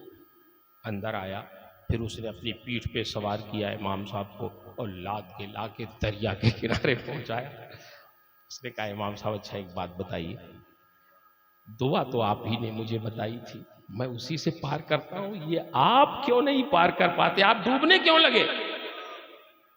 تو امام صاحب نے جو بات بتائی وہ میں آپ سے عرض کرنا چاہتا ہوں۔ امام صاحب نے کہا جو بھروسہ اس دعا پر، اعتماد، توکل تمہیں ہے، بتایا تو میں نے ہی ہے، لیکن مجھے اتنا اعتماد نہیں تھا جتنا اعتماد تمہیں ہے، اسی اعتماد کی بنیاد پہ تم پار کرتے ہو۔ اگر وہ اعتماد مجھے بھی ہوتا تو میں بھی دریا پار۔ اعلیٰ حضرت کو ایسا اعتماد تھا اللہ کے رسول کے ارشادات پر کہ جب پہلی مرتبہ حج و زیارت کے لیے حاضر ہونے لگے تو جانتے ہیں سمندر کی لہریں اٹھیں، اعلان ہوا اب اس کشتی کو کوئی بچا نہیں سکتا، یہ ڈوب جائے گا، ہوا ناموافق ہے، لوگ رونے لگے، لوگوں نے کفن پہن لیے، یقین ہو گیا کہ کشتی ڈوب جائے گی۔ اعلیٰ حضرت کے والدین بھی تھے، اعلیٰ حضرت کی والدہ نے کہا بیٹا احمد رضا کشتی ڈوبنے والی ہے، تمہارے چہرے پہ کسی پریشانی کے کوئی آثار نہیں ہیں، تمہیں معلوم ہونا چاہیے کشتی ڈوب جائے گی۔ لوگ اپنے اپنے کفن پہن چکے ہیں۔ اعلیٰ حضرت قسم کھا کے کہتے ہیں واللہ العظیم ماں آپ مطمئن رہیں کشتی نہیں ڈوبے گی، اس لیے کہ میں نے اپنے نبی کے ارشاد پہ عمل کیا ہے کہ میرے نبی نے فرمایا ہے کہ سواری پر اگر کوئی یہ دعا پڑھ لے جو میں کہتا ہوں، اللہ کے رسول نے جو دعا بتائی، فرماتے ہیں کہ سرکار نے فرمایا اگر یہ کوئی دعا پڑھ کے سواری پہ سوار ہو تو وہ کشتی، وہ سواری کبھی ڈوب نہیں سکتی۔ میں نے اپنے نبی کے ارشاد کے مطابق بسم اللہ مجریہا و مرساہا ان ربی لغفور رحیم پڑھ لیا ہے، مجھے اپنے نبی کے ارشاد پہ بھروسہ ہے کہ یہ کشتی نہیں ڈوبے گی کیونکہ ہمارے نبی نے ارشاد فرمایا۔ اور ہوا یہی کہ موجیں ٹھہر گئیں، ہوا موافق ہو گئی، اور وہ کشتی جس کے بارے میں جہاز جس کے بارے میں لوگ سمجھتے تھے ڈوب جائے گا، اللہ کے فضل سے وہ کشتی بچ گئی۔ اور اعلیٰ حضرت نے جو اعتماد کیا تھا نبی آخر الزماں صلی اللہ علیہ وسلم کی حدیث پر، وہی اعتماد کام آیا۔ تو یہ توکل اور اعتماد اعلیٰ حضرت کو اپنے نبی کی ذات پر، اسی طرح طاعون کے زمانے میں اعلیٰ حضرت کو ایک سامنے دعوت دے دیا، آپ گائے کا گوشت نہیں کھاتے، نقصان کرتا، اور یہ نہیں کہ کوئی شوقیہ نہیں، تو کھایا، وہ گلٹی ایک پیدا یہاں نکل آئی اور بخار ہو گیا۔ ایک حکیم صاحب آئے تو جب دیکھا انہوں نے تو ان کا یہ وہی ہے، وہی یعنی وہ طاعون والی گلٹی ہے۔ اعلیٰ حضرت نے سنا اور اس وقت ذرا بول نہیں سکتے تھے، مسواک منگائی، مرچ منگائی اور اس سے مسواک کیا، خون کی 2 کلی ہوئی، اور اس کے بعد جب بولنے لگے تو ارشاد فرماتے ہیں حکیم صاحب یہ وہی نہیں ہے جو آپ سمجھ رہے ہیں، یہ طاعون کی گلٹی نہیں ہے، اس میں میری موت کبھی نہیں ہو سکتی، اس لیے کہ میں نے طاعون کے مریضوں کو دیکھ کر وہ دعا پڑھ لی ہے جو سید الانبیاء نے ارشاد فرمائی ہے، اور جو وہ دعا پڑھ لے گا وہ اس بیماری میں کبھی نہیں۔ یہ اعلیٰ حضرت کا توکل تھا، اعتماد تھا اپنے رب پر اور اپنے رب کے رسول کے ارشادات۔ اعتماد کس کو ہوتا ہے؟ انہی لوگوں کو ہوتا ہے جو 100% اپنے رب کی طرف لو لگائے رہتے۔ ہم لوگ تو سوچتے معلوم نہیں ہوگا، کام نہیں ہوگا کہ نہیں ہوگا۔ یہ دیکھیے منفی ذہن مت رکھا کیجیے، مثبت ذہن رکھیے، منفی ذہن سے نقصانات بہت ہوتے۔ اعلیٰ حضرت امام اہل سنت نے علوم و فنون کے تو دریا بہائے ہی، لیکن میں آپ سے عرض کروں کہ اعلیٰ حضرت کہ علم کو کتابوں سے آپ پڑھ سکتے ہیں، حاصل کر سکتے ہیں، یہ علماء جانتے ہیں کتنی کتابیں لکھی، کتنے مسائل بتائے، کتنا علم و فضل کا دریا بہایا، لیکن ان کی زندگی کا ایک رخ وہ بھی ہے کہ اعلیٰ حضرت بہت بڑے بااخلاق تھے، بہت زیادہ حقوق کی ادائیگی میں پیش رہتے تھے۔ ان کا سلوک ان کے خاندان والوں کے ساتھ، ان کے بھائیوں کے ساتھ، ان کے بھتیجوں کے ساتھ، اور پھر ان کے گھر والوں کے ساتھ کیسا تھا، وہ میں تھوڑی سی روشنی ڈالنا چاہتا ہوں۔ اجازت ہے حضرات؟ اجازت؟ صحیح صاحب؟ اچھا نہیں، کوئی اگر جانا چاہے تو جا بھی سکتا، بہت سارے لوگوں کو ضرورت بھی ہوتی۔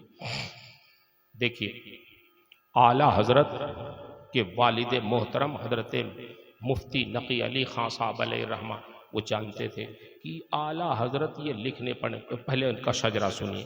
اعلیٰ حضرت کے کتنے بھائی بہن تھے وہ میں آپ کو بتاؤں۔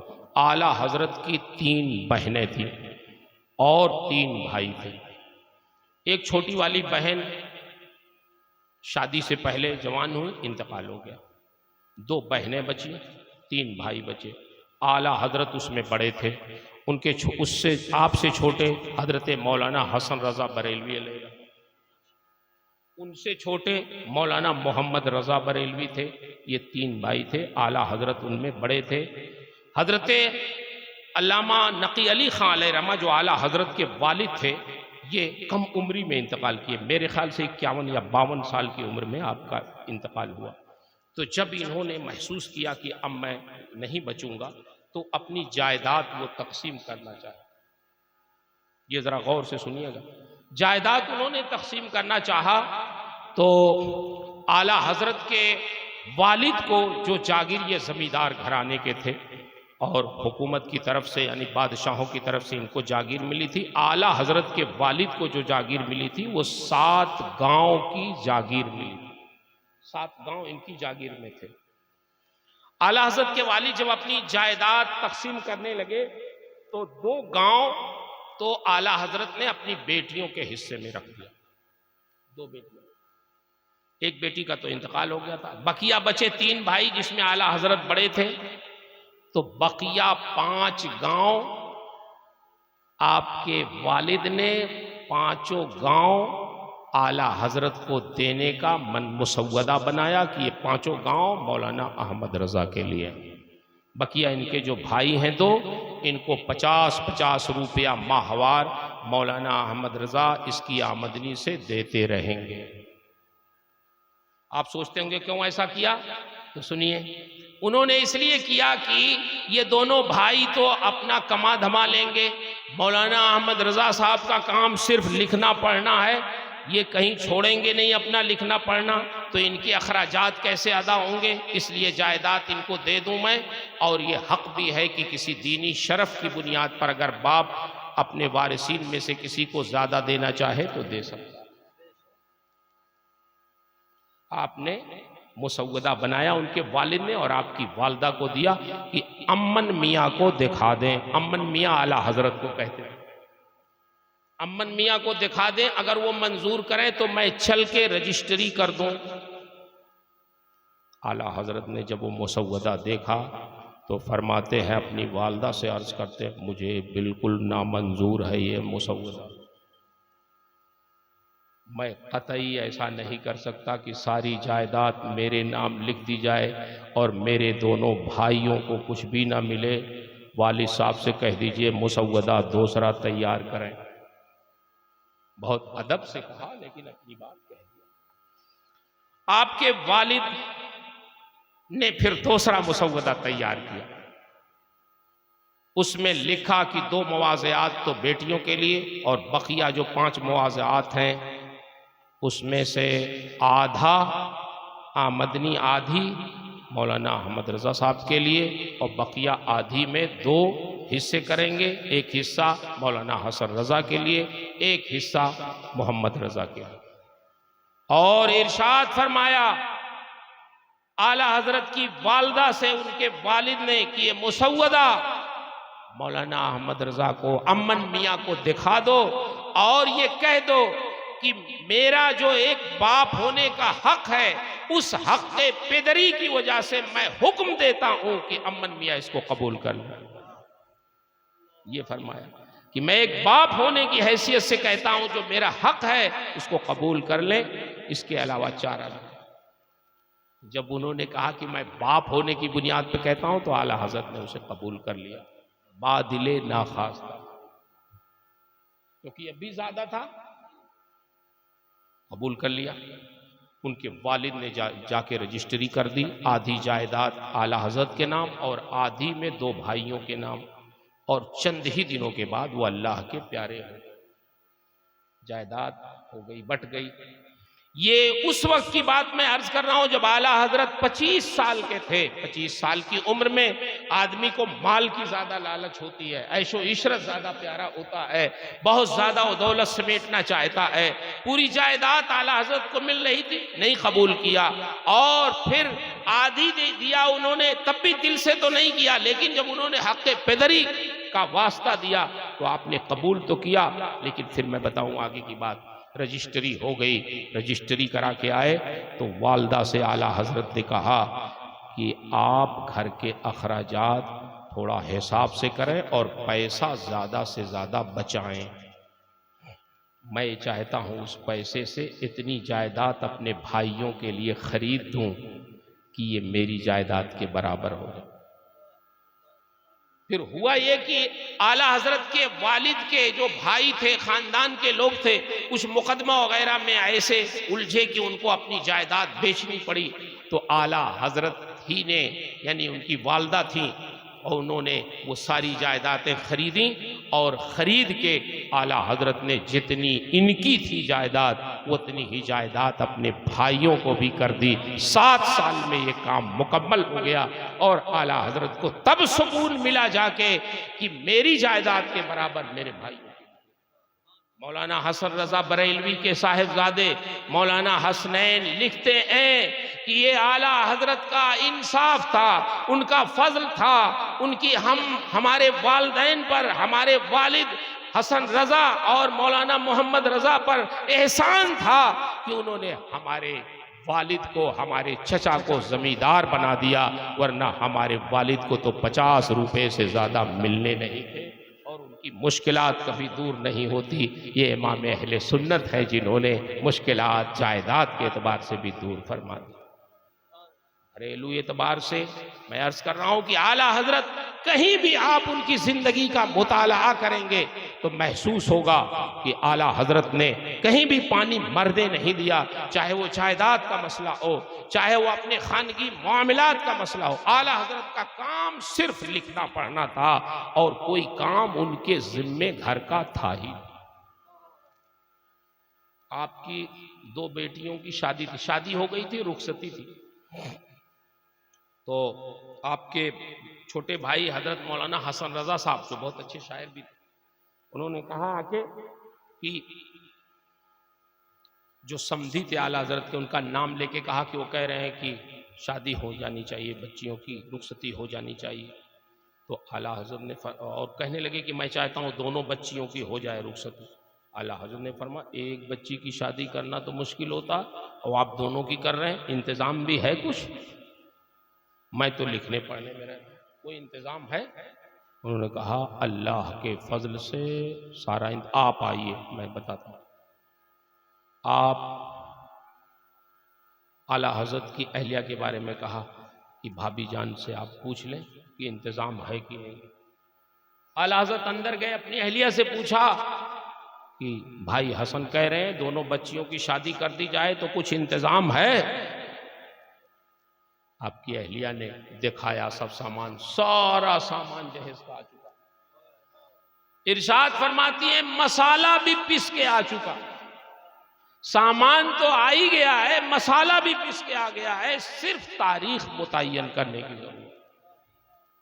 اعلیٰ حضرت ایسے خوش ہوئے کہ واپس آئے اور مولانا حسن رضا صاحب کو پکڑ کے کہا کہ میرے بھائی حسن، تم نے مجھے گھر کی ضروریات سے بالکل آزاد کر دیا ہے، میں پڑھتا لکھتا ہوں، صرف میرا یہی کام ہے، دین کی خدمت کرتا ہوں، قیامت میں جب اس پر اللہ اجر دے گا تو اس میں حصے کے مستحق تم بھی ہوگے، اللہ تمہیں بھی اس میں سے حصہ دے گا جو میں دین کی خدمتیں کرتا ہوں، اس کے اجر کے مستحق تم بھی بنو گے۔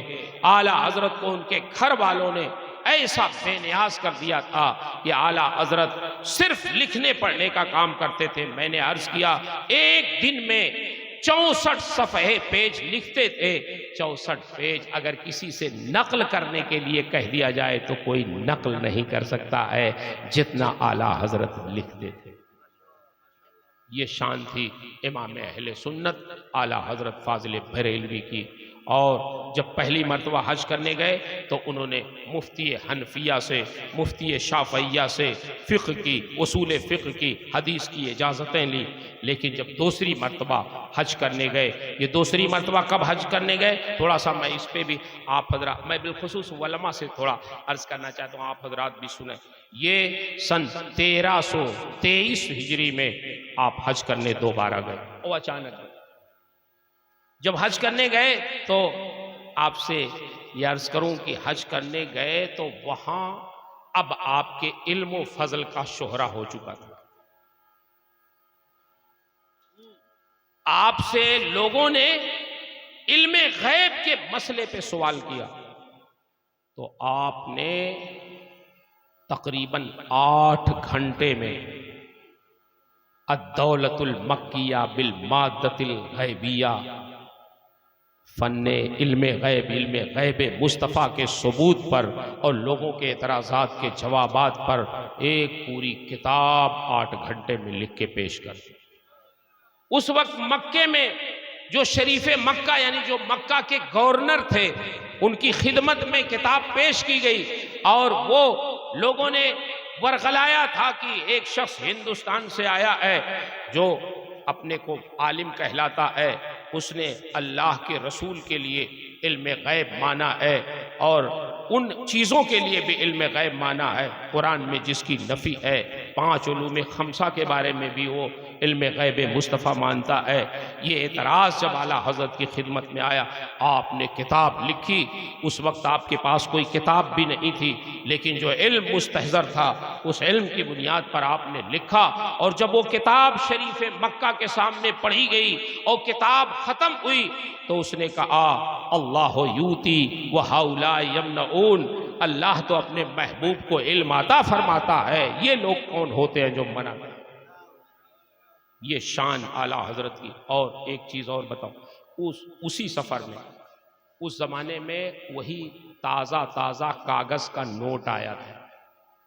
پہلے وہ نوٹ پیسے چلتے تھے، روپے چلتے تھے، چاندی کے سکے چلتے تھے، پھر وہ کاغذ کا نوٹ آ گیا تو اس کے بارے میں علماء مکہ نے 12 سوالات قائم کیے تھے۔ اس سے پہلے جمال بن عبداللہ جو مفتی حنفیہ تھے، ان کے سامنے مسئلہ کاغذ کی نوٹ کا پیش آیا تھا۔ 12 سوالات تھے اس کی تبدیلی کے سلسلے میں، اس کی بیع کے سلسلے میں، خرید و فروخت کے سلسلے میں، یہ مسائل 12 سوالات پہ مشتمل تھے۔ جب وہاں کے مفتی حنفیہ جمال بن عبداللہ کے سامنے پیش کیا گیا تو انہوں نے صرف ایک عبارت اس استفتے پر لکھ دی، العلم امانۃ فی اعناق العلماء، کوئی جواب نہیں دیا، اور کہا کہ علم علماء کی گردنوں میں امانت۔ اس کا مطلب کیا ہوا امانت کا؟ کہ علم علماء کی گردنوں میں امانت ہے، یعنی میرے پاس اس کا جواب نہیں ہے، ہو سکتا ہے اللہ تعالیٰ کوئی ایسا عالم پیدا کر دے کہ جو اس کا جواب تحریر فرما دے، میرے پاس اس کا علم نہیں ہے، بس ایک عبارت لکھ دی۔ لیکن جب اعلیٰ حضرت گئے اور آپ سے سوال ہوا تو آپ نے تقریباً 1.5 دن کے اندر کفل الفقیہ الفاہم فی احکام قرطاس الدراہم، ایک پورا رسالہ اعلیٰ حضرت نے تحریر فرمایا مکہ شریف میں کاغذ کے نوٹ کے سلسلے میں، اور اس میں فتح القدیر سے ہدایہ کی شرح فتح القدیر سے ایک جزیہ نقل کیا، اور اس جزیے کو نقل کر کے یہ ثابت کیا کہ کاغذ کے ایک ٹکڑے کی بیع ہزاروں روپے سے ہو سکتی ہے۔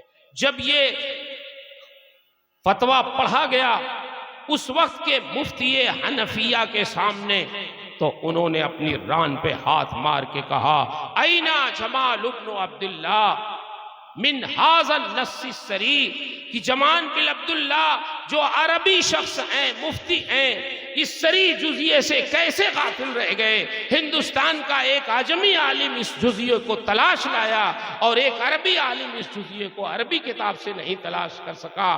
مولانا احمد رضا یہ کون ہے ہندی عالم کہ جنہوں نے فتح القدیر سے جزیہ نکال کے رکھ دیا ہے؟ ہمارے مفتی حنفیہ کیسے غافل رہ گئے ایسے؟ یہ شان تھی اعلیٰ حضرت کی۔ جب آپ نے یہ کتابیں لکھی تو وہاں کے علماء نے، وہاں کے مشائخ نے آپ کو امام اہل سنت تسلیم کیا، امام الائمہ کا لقب دیا، دست بوسیاں کی، آپ سے اجازتیں لی، خلافتیں لی، اور یہ شان تھی اعلیٰ حضرت کی، صرف یہی ہندوستان میں نہیں بلکہ عرب میں بھی۔ اور پھر جانتے ہیں کہ ایک چیز میں عرض کروں جو تھوڑا سا قابل غور ہے، اب تو علماء کرام تھوڑے سے رہ گئے، حضرت سید صاحب سے ایک بات عرض کرنی یہ ہے، ہم اپنے علماء سے عرض کر رہے ہیں، بالخصوص جو اس وقت کے مفتیان کرام ہیں، کہ کسی کے بھی، ہم اپنی جماعت کے خلاف ذرا بھی کہیں کچھ دیکھتے ہیں فوراً فتویٰ لگا دیتے ہیں۔ اے بیٹا رک جاؤ، اخبار میں کوئی چیز پڑھی، واٹس ایپ پہ کوئی چیز آ گئی، فوراً فتویٰ۔ اختلاف و انتشار ایسا پیدا ہو گیا جماعت کی، بجائے اس کو ختم کرنے کی، بھئی کیا ضروری ہے کفر کا فتویٰ ہر مفتی لکھے؟ جو ہمارے اکابر مفتیان کرام ہیں ان کی طرف منتقل کر دیں، کوئی آپ کا علم کم ہو جائے گا؟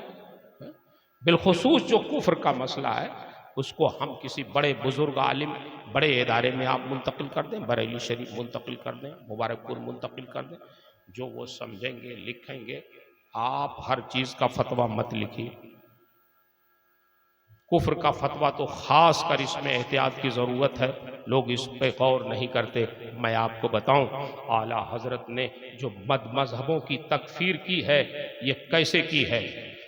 اعلیٰ حضرت فرماتے ہیں 1307 میں مجھے اطلاع ملی ہے ان کے کفریات کی، 1307 میں اطلاع ملی ہے کفریات کی، اور فتویٰ کب لکھا؟ بولیے، فتویٰ لکھا پھر لے کے جب حج کرنے گئے تو مکہ شریف لے کے گئے، وہاں کے علماء سے اس پہ تصدیقات کرائی، چھاپا کب ہے؟ علماء سے تصدیقات کرائی 1323 ہجری میں، وہاں کے علماء سے ان فتوے پہ تصدیقات کروائی اور پھر اس کو شائع کیا حسام الحرمین کے نام سے۔ تو 1307 میں اطلاع ملی، اس درمیان میں آپ نے سمجھانا چاہا، توبہ کروانا چاہا، بد مذہبوں سے خطوط لکھے، اور پھر جو فیصلہ سنایا وہ کب؟ 1323 میں۔ تو 16 سال کے بعد یہ فتویٰ شائع ہوا حسام الحرمین کے نام سے۔ آج حسام الحرمین جو آپ دیکھ رہے ہیں یہ اسی سفر کا نتیجہ۔ تو کتنے دن تک احتیاط کیا؟ آج تو ہم چاہتے ہیں ذرا کہیں بھی کوئی مسئلہ آیا پھٹ سے اس کو لکھ دیں، اسی لیے ہمارے فتووں پر اعتماد نہیں ہوتا، جھگڑا ہوتا۔ اعلیٰ حضرت کے فتوے پہ آج دنیا عمل کر رہی ہے، کیوں؟ اس لیے کہ وہ بہت احتیاط اور غور و فکر سے لکھتے تھے، اور جو چیز لکھ دیتے تھے پھر وہ پتھر کی لکیر ہو جاتی تھی، پوری دنیا اس پہ عمل کرتی۔ یہ شان اعلیٰ حضرت کی۔ اعلیٰ حضرت امام اہل سنت رہتے تو بریلی میں تھے، لیکن میں ان کا تجدیدی کام بتاؤں کہ آسان ہے پیری مریدی کرنا بھی اور الگ تھلگ کسی جنگل میں رہنا، یہ بہت آسان ہے۔ حضرت ناراض نہ ہو، جنگل میں جا کے اپنی دنیا الگ بسا لیں، کسی سے کوئی مخالفت مول نہ لیں، یہ آسان کام ہے، لیکن دین اسی کا نام نہیں ہے کہ جنگلوں میں رہ کے اپنی زندگی گزارے۔ ابو اسحاق اسفرائینی نے جو بہت بڑے فقیہ تھے، جب ان کے زمانے میں فتنے پیدا ہوئے تو وہ جنگلوں میں گئے اور ارشاد فرمایا، اے درختوں کے پتے کھانے والے، ریاضت کرنے والے صوفیوں، ایک گھاس کھا کے اپنی زندگی گزارنے والے صوفیوں، مجاہدہ کرنے والے لوگوں، تم یہاں جنگلوں میں بیٹھے ہو، امت مسلمہ فتنے میں مبتلا ہے، چلو ان کو جہالتوں سے بچاؤ، گمراہیوں سے بچاؤ۔ تو وہاں گھاس کھانے والوں نے کہا تھا، امام یہ ہم سے نہیں ہو سکتا، آپ جائیں، آپ ان کو گمراہی سے بچائیں۔ امام ابو اسحاق اسفرائینی آئے، پھر انہوں نے کتابیں لکھی، لوگوں کو گمراہی سے بچایا۔ تو سب سے بڑا جو کارنامہ ہے امام اہل سنت کا تجدیدی کارنامہ، جس کی بنیاد پر آپ کو 45 سال کی عمر میں، 45 یا 46 سال کی عمر میں پٹنہ میں جب مخدوم بہار کے سجادہ نشین امین فردوسی کی صدارت میں جلسہ ہوا تو اسی جلسے میں اعلیٰ حضرت کو مجدد میت حاضرہ کا خطاب دیا گیا۔ مجدد کا خطاب اعلیٰ حضرت کو 45 سال کی عمر میں اور اس لیے دیا گیا کہ ان کے زمانے میں کوئی بھی فتنہ پیدا ہوا، چاہے وہ وہابیت کا فتنہ ہو، تبلیغیت کا فتنہ ہو، بدمذہبیت کا فتنہ ہو، قادیانیت کا فتنہ ہو، رفض کا فتنہ ہو، جتنے بھی فتنے آپ کے زمانے میں پیدا ہوئے، اس ہر فتنے کا جواب کسی نہ کسی صورت میں اعلیٰ حضرت نے دیا ہے، کتابیں لکھی ہیں، رسائل لکھے ہیں، اس کا قلمہ کیا ہے۔ یہ آپ کا تجدیدی کارنامہ ہے۔ اس کی وجہ سے گالیاں بھی کھائیں، گالی سے بھرے خطوط بھی آپ کو لکھے گئے، آپ کو جھگڑالو کہا گیا، آپ کو کیا کیا نہیں کہا گیا، لیکن اعلیٰ حضرت اس پہ خوش ہوتے رہے کہ اللہ و رسول کی ناموس کی حفاظت کے لیے اعلیٰ حضرت کو اگر گالی سننا پڑے تب بھی میں خوش ہوں کہ جتنے دیر تک لوگ مجھے گالی دیں گے اتنی دیر تک اللہ و رسول کو گالی دینے سے محفوظ تو رہے گا۔ یہ شان ہے امام اہل سنت کی کہ اپنی عزت کو، اپنے وقار کو اللہ و رسول کی ناموس کے لیے قربان کر دیا ہے۔ اعلیٰ حضرت نے اسی لیے آپ کو مجدد کہا جاتا ہے۔ جتنے بھی فتنے پیدا ہوئے آپ کے زمانے میں، ہر فتنے کا جواب کتابی شکل میں اعلیٰ حضرت نے دیا ہے۔ یہ آپ کا تجدیدی کارنامہ ہے جس کی بنیاد پہ آپ کو مجدد میت حاضرہ اس زمانے میں کہا گیا جب آپ 45 سال کے تھے پٹنہ کی کانفرنس میں۔ یہ میں اس لیے بتا رہا ہوں کہ بہت سارے سامعین کو معلوم نہیں ہے مجدد کب کہا گیا۔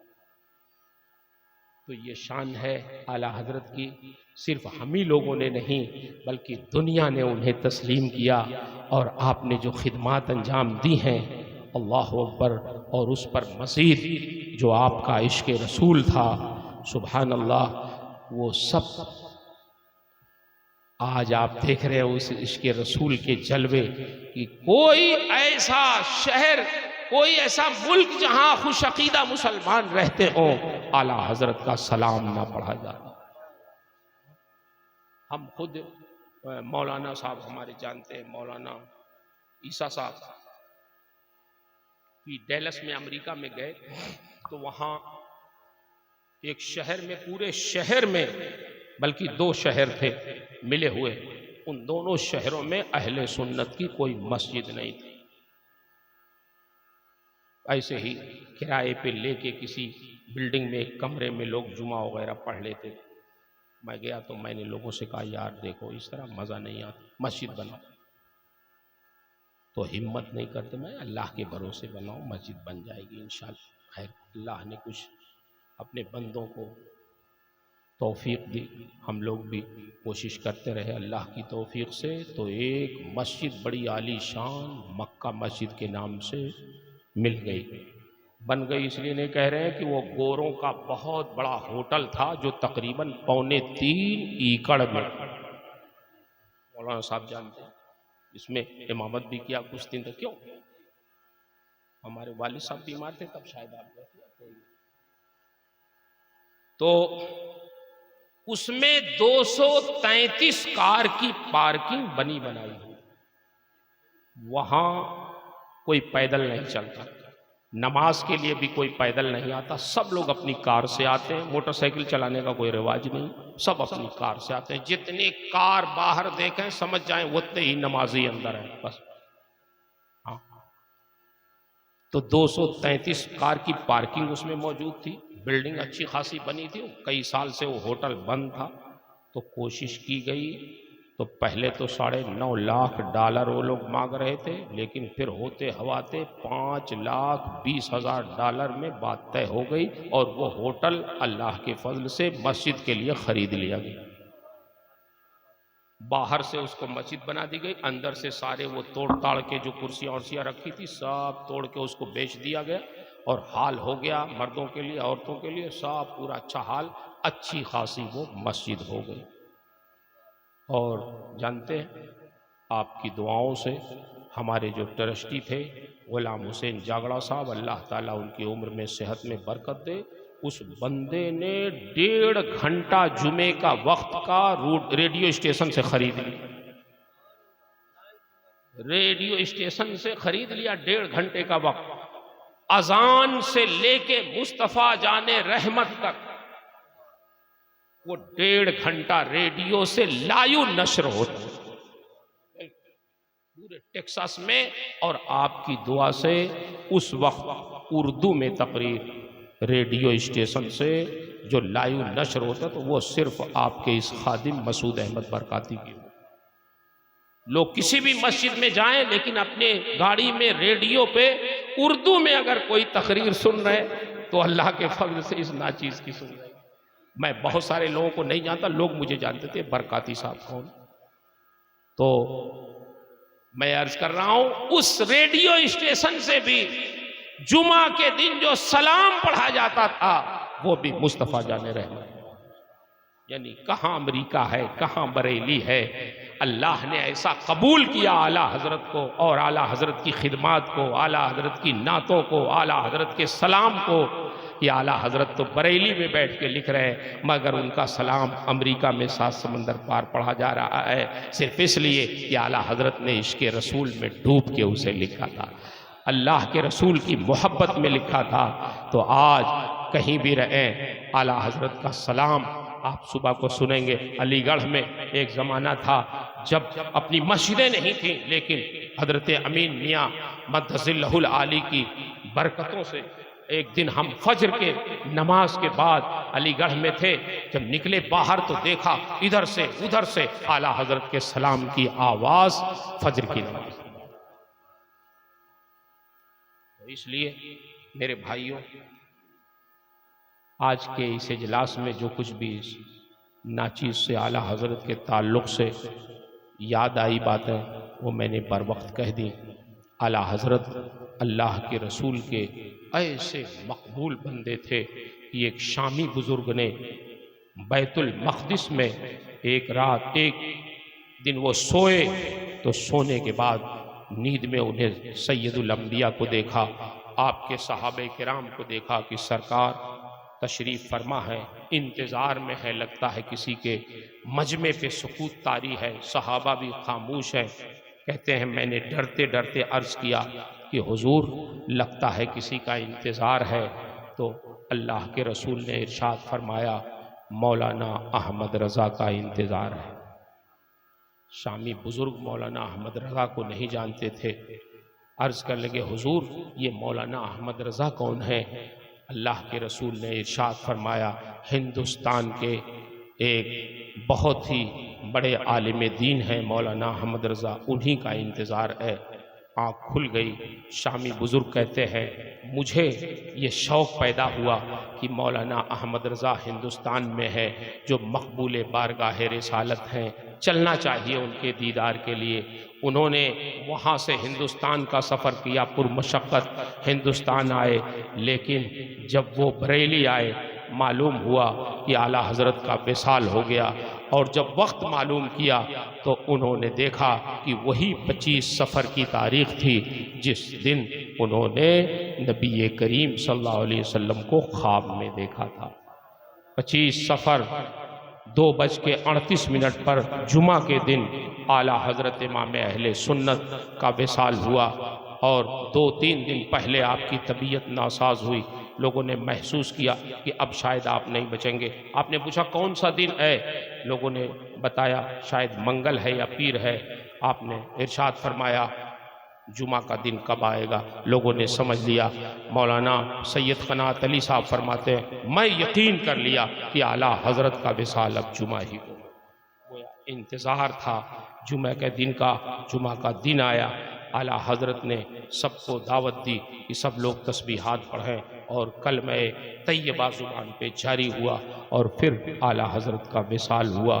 68 سال یا 67 سال کچھ مہینے اعلیٰ حضرت نے زندگی گزاری، اور پوری زندگی دین کی خدمت کی، دفاع کیا، اللہ و رسول کی ناموس کی طرف سے بد مذہبوں کا قلع قمع کیا اور ان کے خلاف جہاد کیا، اور پوری زندگی امت مسلمہ کی خدمت کی، آج ہمارے ایمان کی اگر حفاظت ہے تو اعلیٰ حضرت کے انہی خدمات کی بنیاد پر ہے۔ اس لیے ایک رات نہیں، کتنی راتیں بھی ہم ان کے لیے جگ جائیں تو ان کے حق سے ہم سبکدوش نہیں ہو سکتے، لیکن یہ اظہار محبت ہے کہ ان کا نام لے کے، ان کا ذکر کر کے ہم اپنی محبتوں کا اظہار تو کرتے ہیں۔ اللہ اس مجلس کو قبول فرمائے۔ ہمارے حافظ مبین صاحب قبلہ مدث اللہ العالی جو ہر سال اس طرح کی مجلسیں کرتے ہیں اور بڑے بڑے بزرگ مشائخ کو یہ ایوارڈ دیتے ہیں، اللہ ان کی خدمتوں کو قبول فرما لے۔ امسال انہوں نے مجھ گنہگار کا انتخاب کیا، کم علم کا انتخاب کیا، اللہ ان کی حسن نیت سے کہیں زیادہ انہیں جزائے خیر عطا فرمائے اور میری بھی اصلاح فرمائے، مجھے بھی اس لائق بنا دے جیسا آپ حضرات سمجھ رہے ہیں۔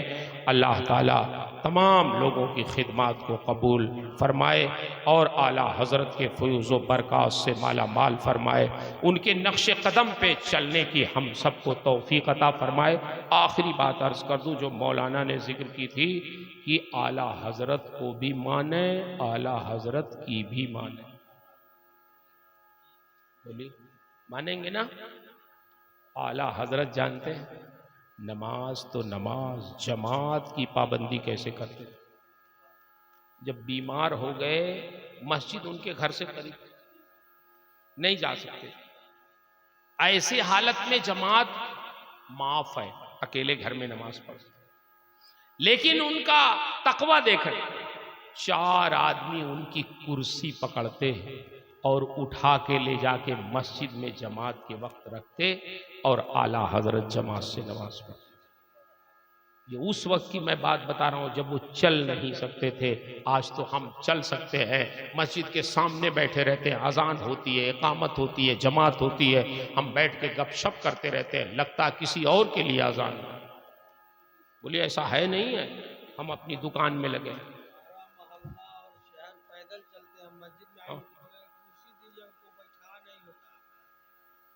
چلیے کرسی ہی پہ پڑھ لیں اگر نہیں پڑھ، لیکن پڑھیں تو بھائی پڑھیں تو۔ حضور مفتی اعظم ہند علیہ رحمۃ، حضور نحیف و ناتواں تھے، وہ مولانا عبدالحمید پامر تھے وہاں کے افریقہ کے، ایک اور مولانا تھے، یہ پڑھتے تھے اس وقت، بڑے لہیم شہیم تھے، تو وہ تو مفتی اعظم کو ایسے گود میں اٹھا کے لے جا کے مسجد میں رکھتے اور نماز پڑھتے تھے جماعت، اسے گود میں اٹھا لیتے تھے، وہ حضرت ہلکے پھلکے تھے تو اٹھا لیتے تھے اسے، لیکن نہ مفتی اعظم کی جماعت چھوٹتی نہ اعلیٰ حضرت کی جماعت چھوٹتی، اور جماعت سے تو ہم لوگ ایسا بیگانہ ہو گئے کہ اللہ اکبر سمجھتے نہیں یہ بھی ضروری چیز ہے، اور کوئی بھی شخص نماز کا اس وقت تک پابند نہیں ہو سکتا جب تک جماعت کا پابند نہ ہو جائے۔ اس لیے اعلیٰ حضرت کے نقش قدم پہ چلیں، جماعت کی پابندی کریں، اعلیٰ حضرت کا یہ مشن تھا۔ اعلیٰ حضرت اتنے مصروف ہونے کے باوجود بھی وہ جماعت کی پابندی کرتے، نماز تو نماز جماعت کی پابندی کرتے، یہ آپ کا تقویٰ تھا۔ آخری سال 1339 میں جب بیمار ہوئے، روزہ نہیں رکھ سکتے تھے، رمضان آیا تو نینی تال بھوالی پہاڑ پہ گئے، وہاں روزہ رکھا کہ میں یہاں ٹھنڈک ہے رکھ سکتا ہوں روزہ، تو وہاں گئے، حالانکہ آپ کے لیے واجب نہیں تھا جانا، لیکن آپ نے تقوی پہ عمل کیا فتوے کے بجائے، اور وہاں جا کے روزہ رکھا، پھر 1340 میں آپ کا وصال ہوا۔ زندگی کے آخری لمحے تک آپ نے شریعت پہ عمل کیا اور اپنے ماننے والوں کو اپنے عمل سے یہ دعوت دی کہ جس طرح تمہارا مقتدی، تمہارا رہنما، تمہارا محسن اپنی زندگی گزار رہا ہے، تم بھی اپنی زندگی ویسے ہی گزارو، تبھی سچے معنوں میں اعلیٰ حضرت کے عقیدت مند کہلاؤ۔ اس لیے میرے بھائیوں، ہمیں اعلیٰ حضرت کو بھی ماننا ہے اور اعلیٰ حضرت کی بھی ماننا ہے۔ آپ کی عادت و اطوار، آپ کے اخلاق کریمانہ، بہت ساری چیزیں جو تھیں میں ذکر بھی نہیں کر سکا، وقت گزر گیا۔ اللہ تعالی ہم سب کو توفیقات سے نوازے، اور جتنے بھی ہمارے علماء مشائخ بیٹھے رہے اسٹیج پہ، اللہ ان کی عمروں میں صحت میں برکتیں عطا فرمائے۔ میں تو ابھی چلا جاؤں گا، لیکن میں آپ سے یہ گزارش کرتا ہوں کہ مسعود احمد برکاتی جامعہ اشرفیہ سے آئے تھے، ابھی چلے جائیں گے، ہم کچھ نہیں کر سکتے آپ کے لیے صحیح معنوں میں، آپ کے لیے جو کچھ بھی کریں گے اس شہر کے علماء کریں گے، اس شہر کے ائمہ کریں گے، اس شہر کے مفتیان کرام کریں گے۔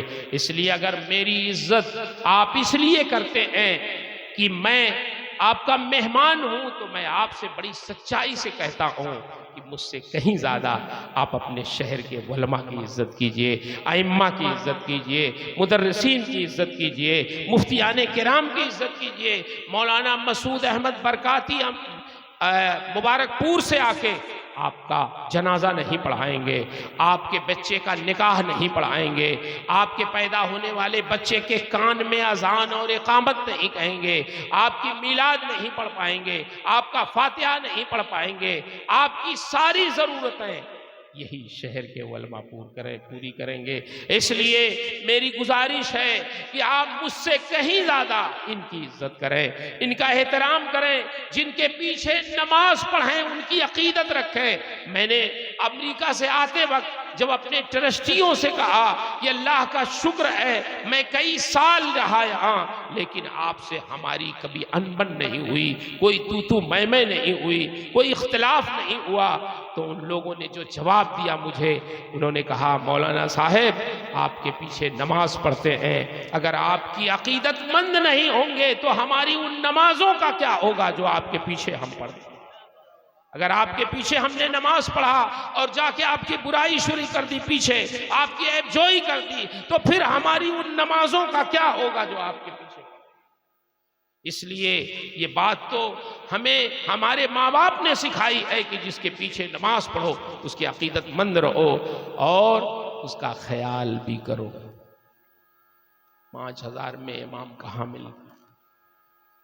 کوئی ملازم نہیں ملتا، امام مل جاتا، مدرس مل جاتا۔ میں بھی بمبئی گیا تو اپنے ایک شاگرد نے ان سے میں نے اسے پوچھ لیا، کئی سال پہلے پوچھا تو انہوں نے کہا حضور 5000 بمبئی میں؟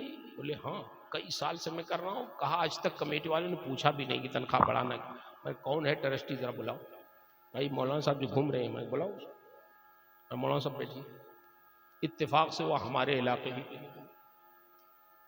میں نے کہا یار اتنے دن سے نماز پڑھاتے 5000 دیتے کتنی آمدنی؟ میں نے پہلے پوچھ لیا تھا آمدنی کتنی، پتا چلا ایک ہفتے میں 23,000 روپے، ایک ہفتے میں کبھی 23 کبھی 24 کبھی 25 کبھی 27 کا ہو جاتی ہے۔ تو میں نے کہا 1,00,000 روپیہ تو مہینے میں آتا ہے، یہ پیسہ کیا کرو گے تم؟ ایک مسجد کا پیسہ تو دوسرے مسجد میں بھی نہیں لگ سکتا، کیوں مفتی صاحب کیا کرو گے اس کو؟ یہ مسجد کا پیسہ لے کہاں جاؤ گے تم؟ خدا کے لیے مسجد کے مؤذنوں پر، خادموں پر 4-5 تھے لوگ، میں نے کہا ان پہ خرچ کرو، تو بڑی مشکل سے 2000 بڑھایا۔ گزشتہ سال ٹھنڈی میں گیا، میں نے کیا ہوا؟ کہیں وہی 2000 جو آپ نے بڑھوایا تھا، پھر وہی 7 ہوا بس۔ پھر میں نے کہا اچھا جمعہ میں آتا ہوں، جمعہ میں گیا، پھر میں نے تقریر میں سمجھایا، میرے اللہ کے بندو تم کو بار بار سمجھانا پڑے گا، وہ 2-3 منزلہ مسجد ہے، اس میں لوگ کافی بھرے رہتے ہیں، تو میں نے سمجھایا۔ ایک آدمی آیا، اس کے بعد میں کھانا کھا رہا تھا، اس نے کہا مولوی صاحب آپ کی بات میرے دماغ میں گھس گئی، دماغ میں گھس گئی۔ میں نے کہا اچھا ہوا گھس گئی، اسی گھسانے کے لیے تو میں نے کہا کہ امام صاحب یہ 3000 آپ کے لیے، 2000 مؤذن صاحب کے لیے، 1000 خادموں کے لیے، 8000 روپے میں ہر مہینے آپ کو دوں گا، اور مسجد کے لوگوں سے بات کرتا ہوں، دیکھتا ہوں کیوں نہیں بڑھائیں گے، میرے پاس علاج ہے۔ وہ چلا گیا کہہ کے۔ میں نے کہا یہ کون تھا؟ بولے یہ بمبئی کا دادا ہے۔ بمبئی داداؤں کی یا باباؤں کی؟ میں نے کہا یہ بڑھوا؟ ارے بولے آسانی سے بڑھوا دیں گے۔ ایک ہفتے میں اطلاع آئی کہ کمیٹی والوں نے بھی 3000 بڑھا دیا۔ ہم نے کہا اللہ کا شکر ہے۔ میرے بھائیو اتنی مہنگائی ہے کہ 5000 میں آپ کا خرچ اگر نہیں پورا ہو سکتا ہے تو امام صاحب کا کیسے پورا ہو جائے؟ مجھے خوشی ہوئی، کلکتہ میں ہمارے ایک شاگرد امام ہیں، تو انہوں نے کہا حضرت میں ایک کرائے کے فلیٹ میں رہتا ہوں، میری مسجد جنہوں نے بنوائی 5 منزلہ مسجد ہے، بڑی شاندار۔ تو کہا انہوں نے وہ مانتے ہیں مجھے، لیکن ایک دن وہ آئے، فون کیا، کہا میں آ رہا ہوں ذرا 5 منٹ رکوں گا بس۔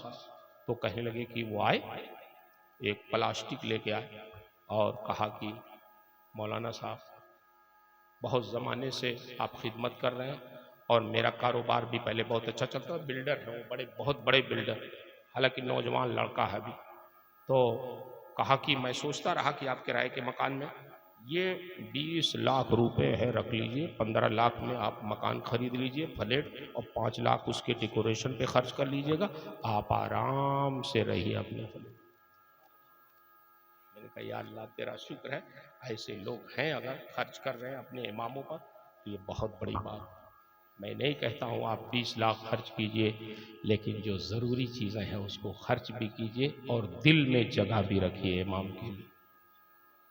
کبھی بیمار ہو جائے تو علاج کرائیے، یہ نہ کہیے کہ اب امام صاحب گھر چلے جائیں۔ لکھنؤ میں ایک مولانا صاحب ایک پورنیہ کے تھے، بیمار ہو گئے تو ان کو لوگوں نے ان کے گھر بھیج دیا کہ اب آپ جائیں وہیں مر جائیں۔ وہ تو ہمارے ماہرہ شریف کے، اللہ ان کی عمروں میں برکت دے، ماہرہ شریف کے جو ہمارے پیر خانے کے لوگ ہیں، حضرت اشرف میاں صاحب، امین میاں صاحب، ان کو معلوم ہوا، انہوں نے کہا یہ بڑی نالائکی کی بات ہے کہ بتائیے۔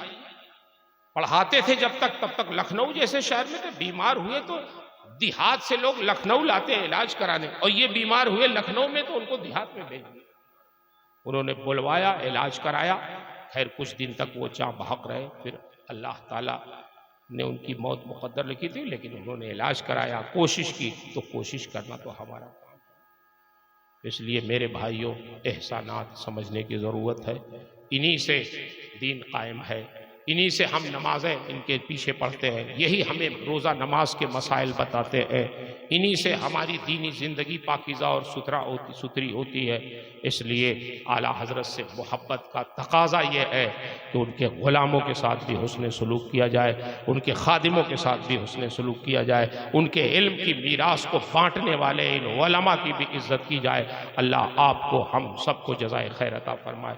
اور میں صرف اس لیے نہیں کہ آپ سے کہتا ہوں، صرف آپ سے میں یہ سب باتیں کہنے کی نہیں ہے، لیکن اللہ کے فضل سے یہ سب کام میں خود کرتا ہوں علماء کے ساتھ۔ ہمارے آئے کہ امام صاحب نے ایسے ہی کہہ دیا کہ کوئی پرانی سائیکل مل جاتی تو ہم مدرسے سے مسجد آئے، ارے میں نے کہا توبہ توبہ، پرانی کی کیا بات، جائیے جو سائیکل سب سے اچھی مہنگی وہ خرید لیجئے، اس کا پیسہ فقیر ادا کریں، آپ ٹھاٹ سے آئیے، جائیے نماز پڑھائیے۔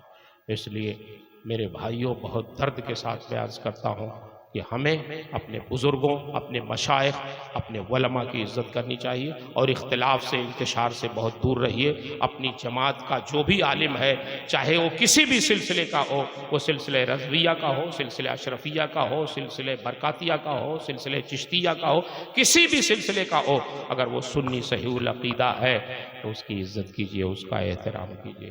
کوئی ضروری نہیں کہ آپ کے اپنے پیر ہی کی عزت کیجیے، اپنے پیر کی تو سب سے زیادہ کیجیے، لیکن کسی کے بھی پیر کی توہین نہ کیجیے۔ اللہ آپ کو، ہم سب کو توفیقات خیر سے نوازے۔ میں نے جو کچھ بھی عرض کیا، اس میں جو حق ہے، جو ثواب ہے، جو صحیح ہے، وہ سب میرے رب کی طرف سے ہے۔ میرے بیان میں، میری تعبیر میں، خود میرے سمجھنے میں، میرے سمجھانے میں جو غلطیاں ہیں وہ سب میری طرف سے ہے۔ اللہ مجھے حق کہنے، حق سنانے، حق پہ قائم رہنے اور حق کی نشر و اشاعت کی توفیق عطا فرمائے۔ استغفر اللہ ربی من کل ذنب واتوب الیہ۔ السلام علیکم۔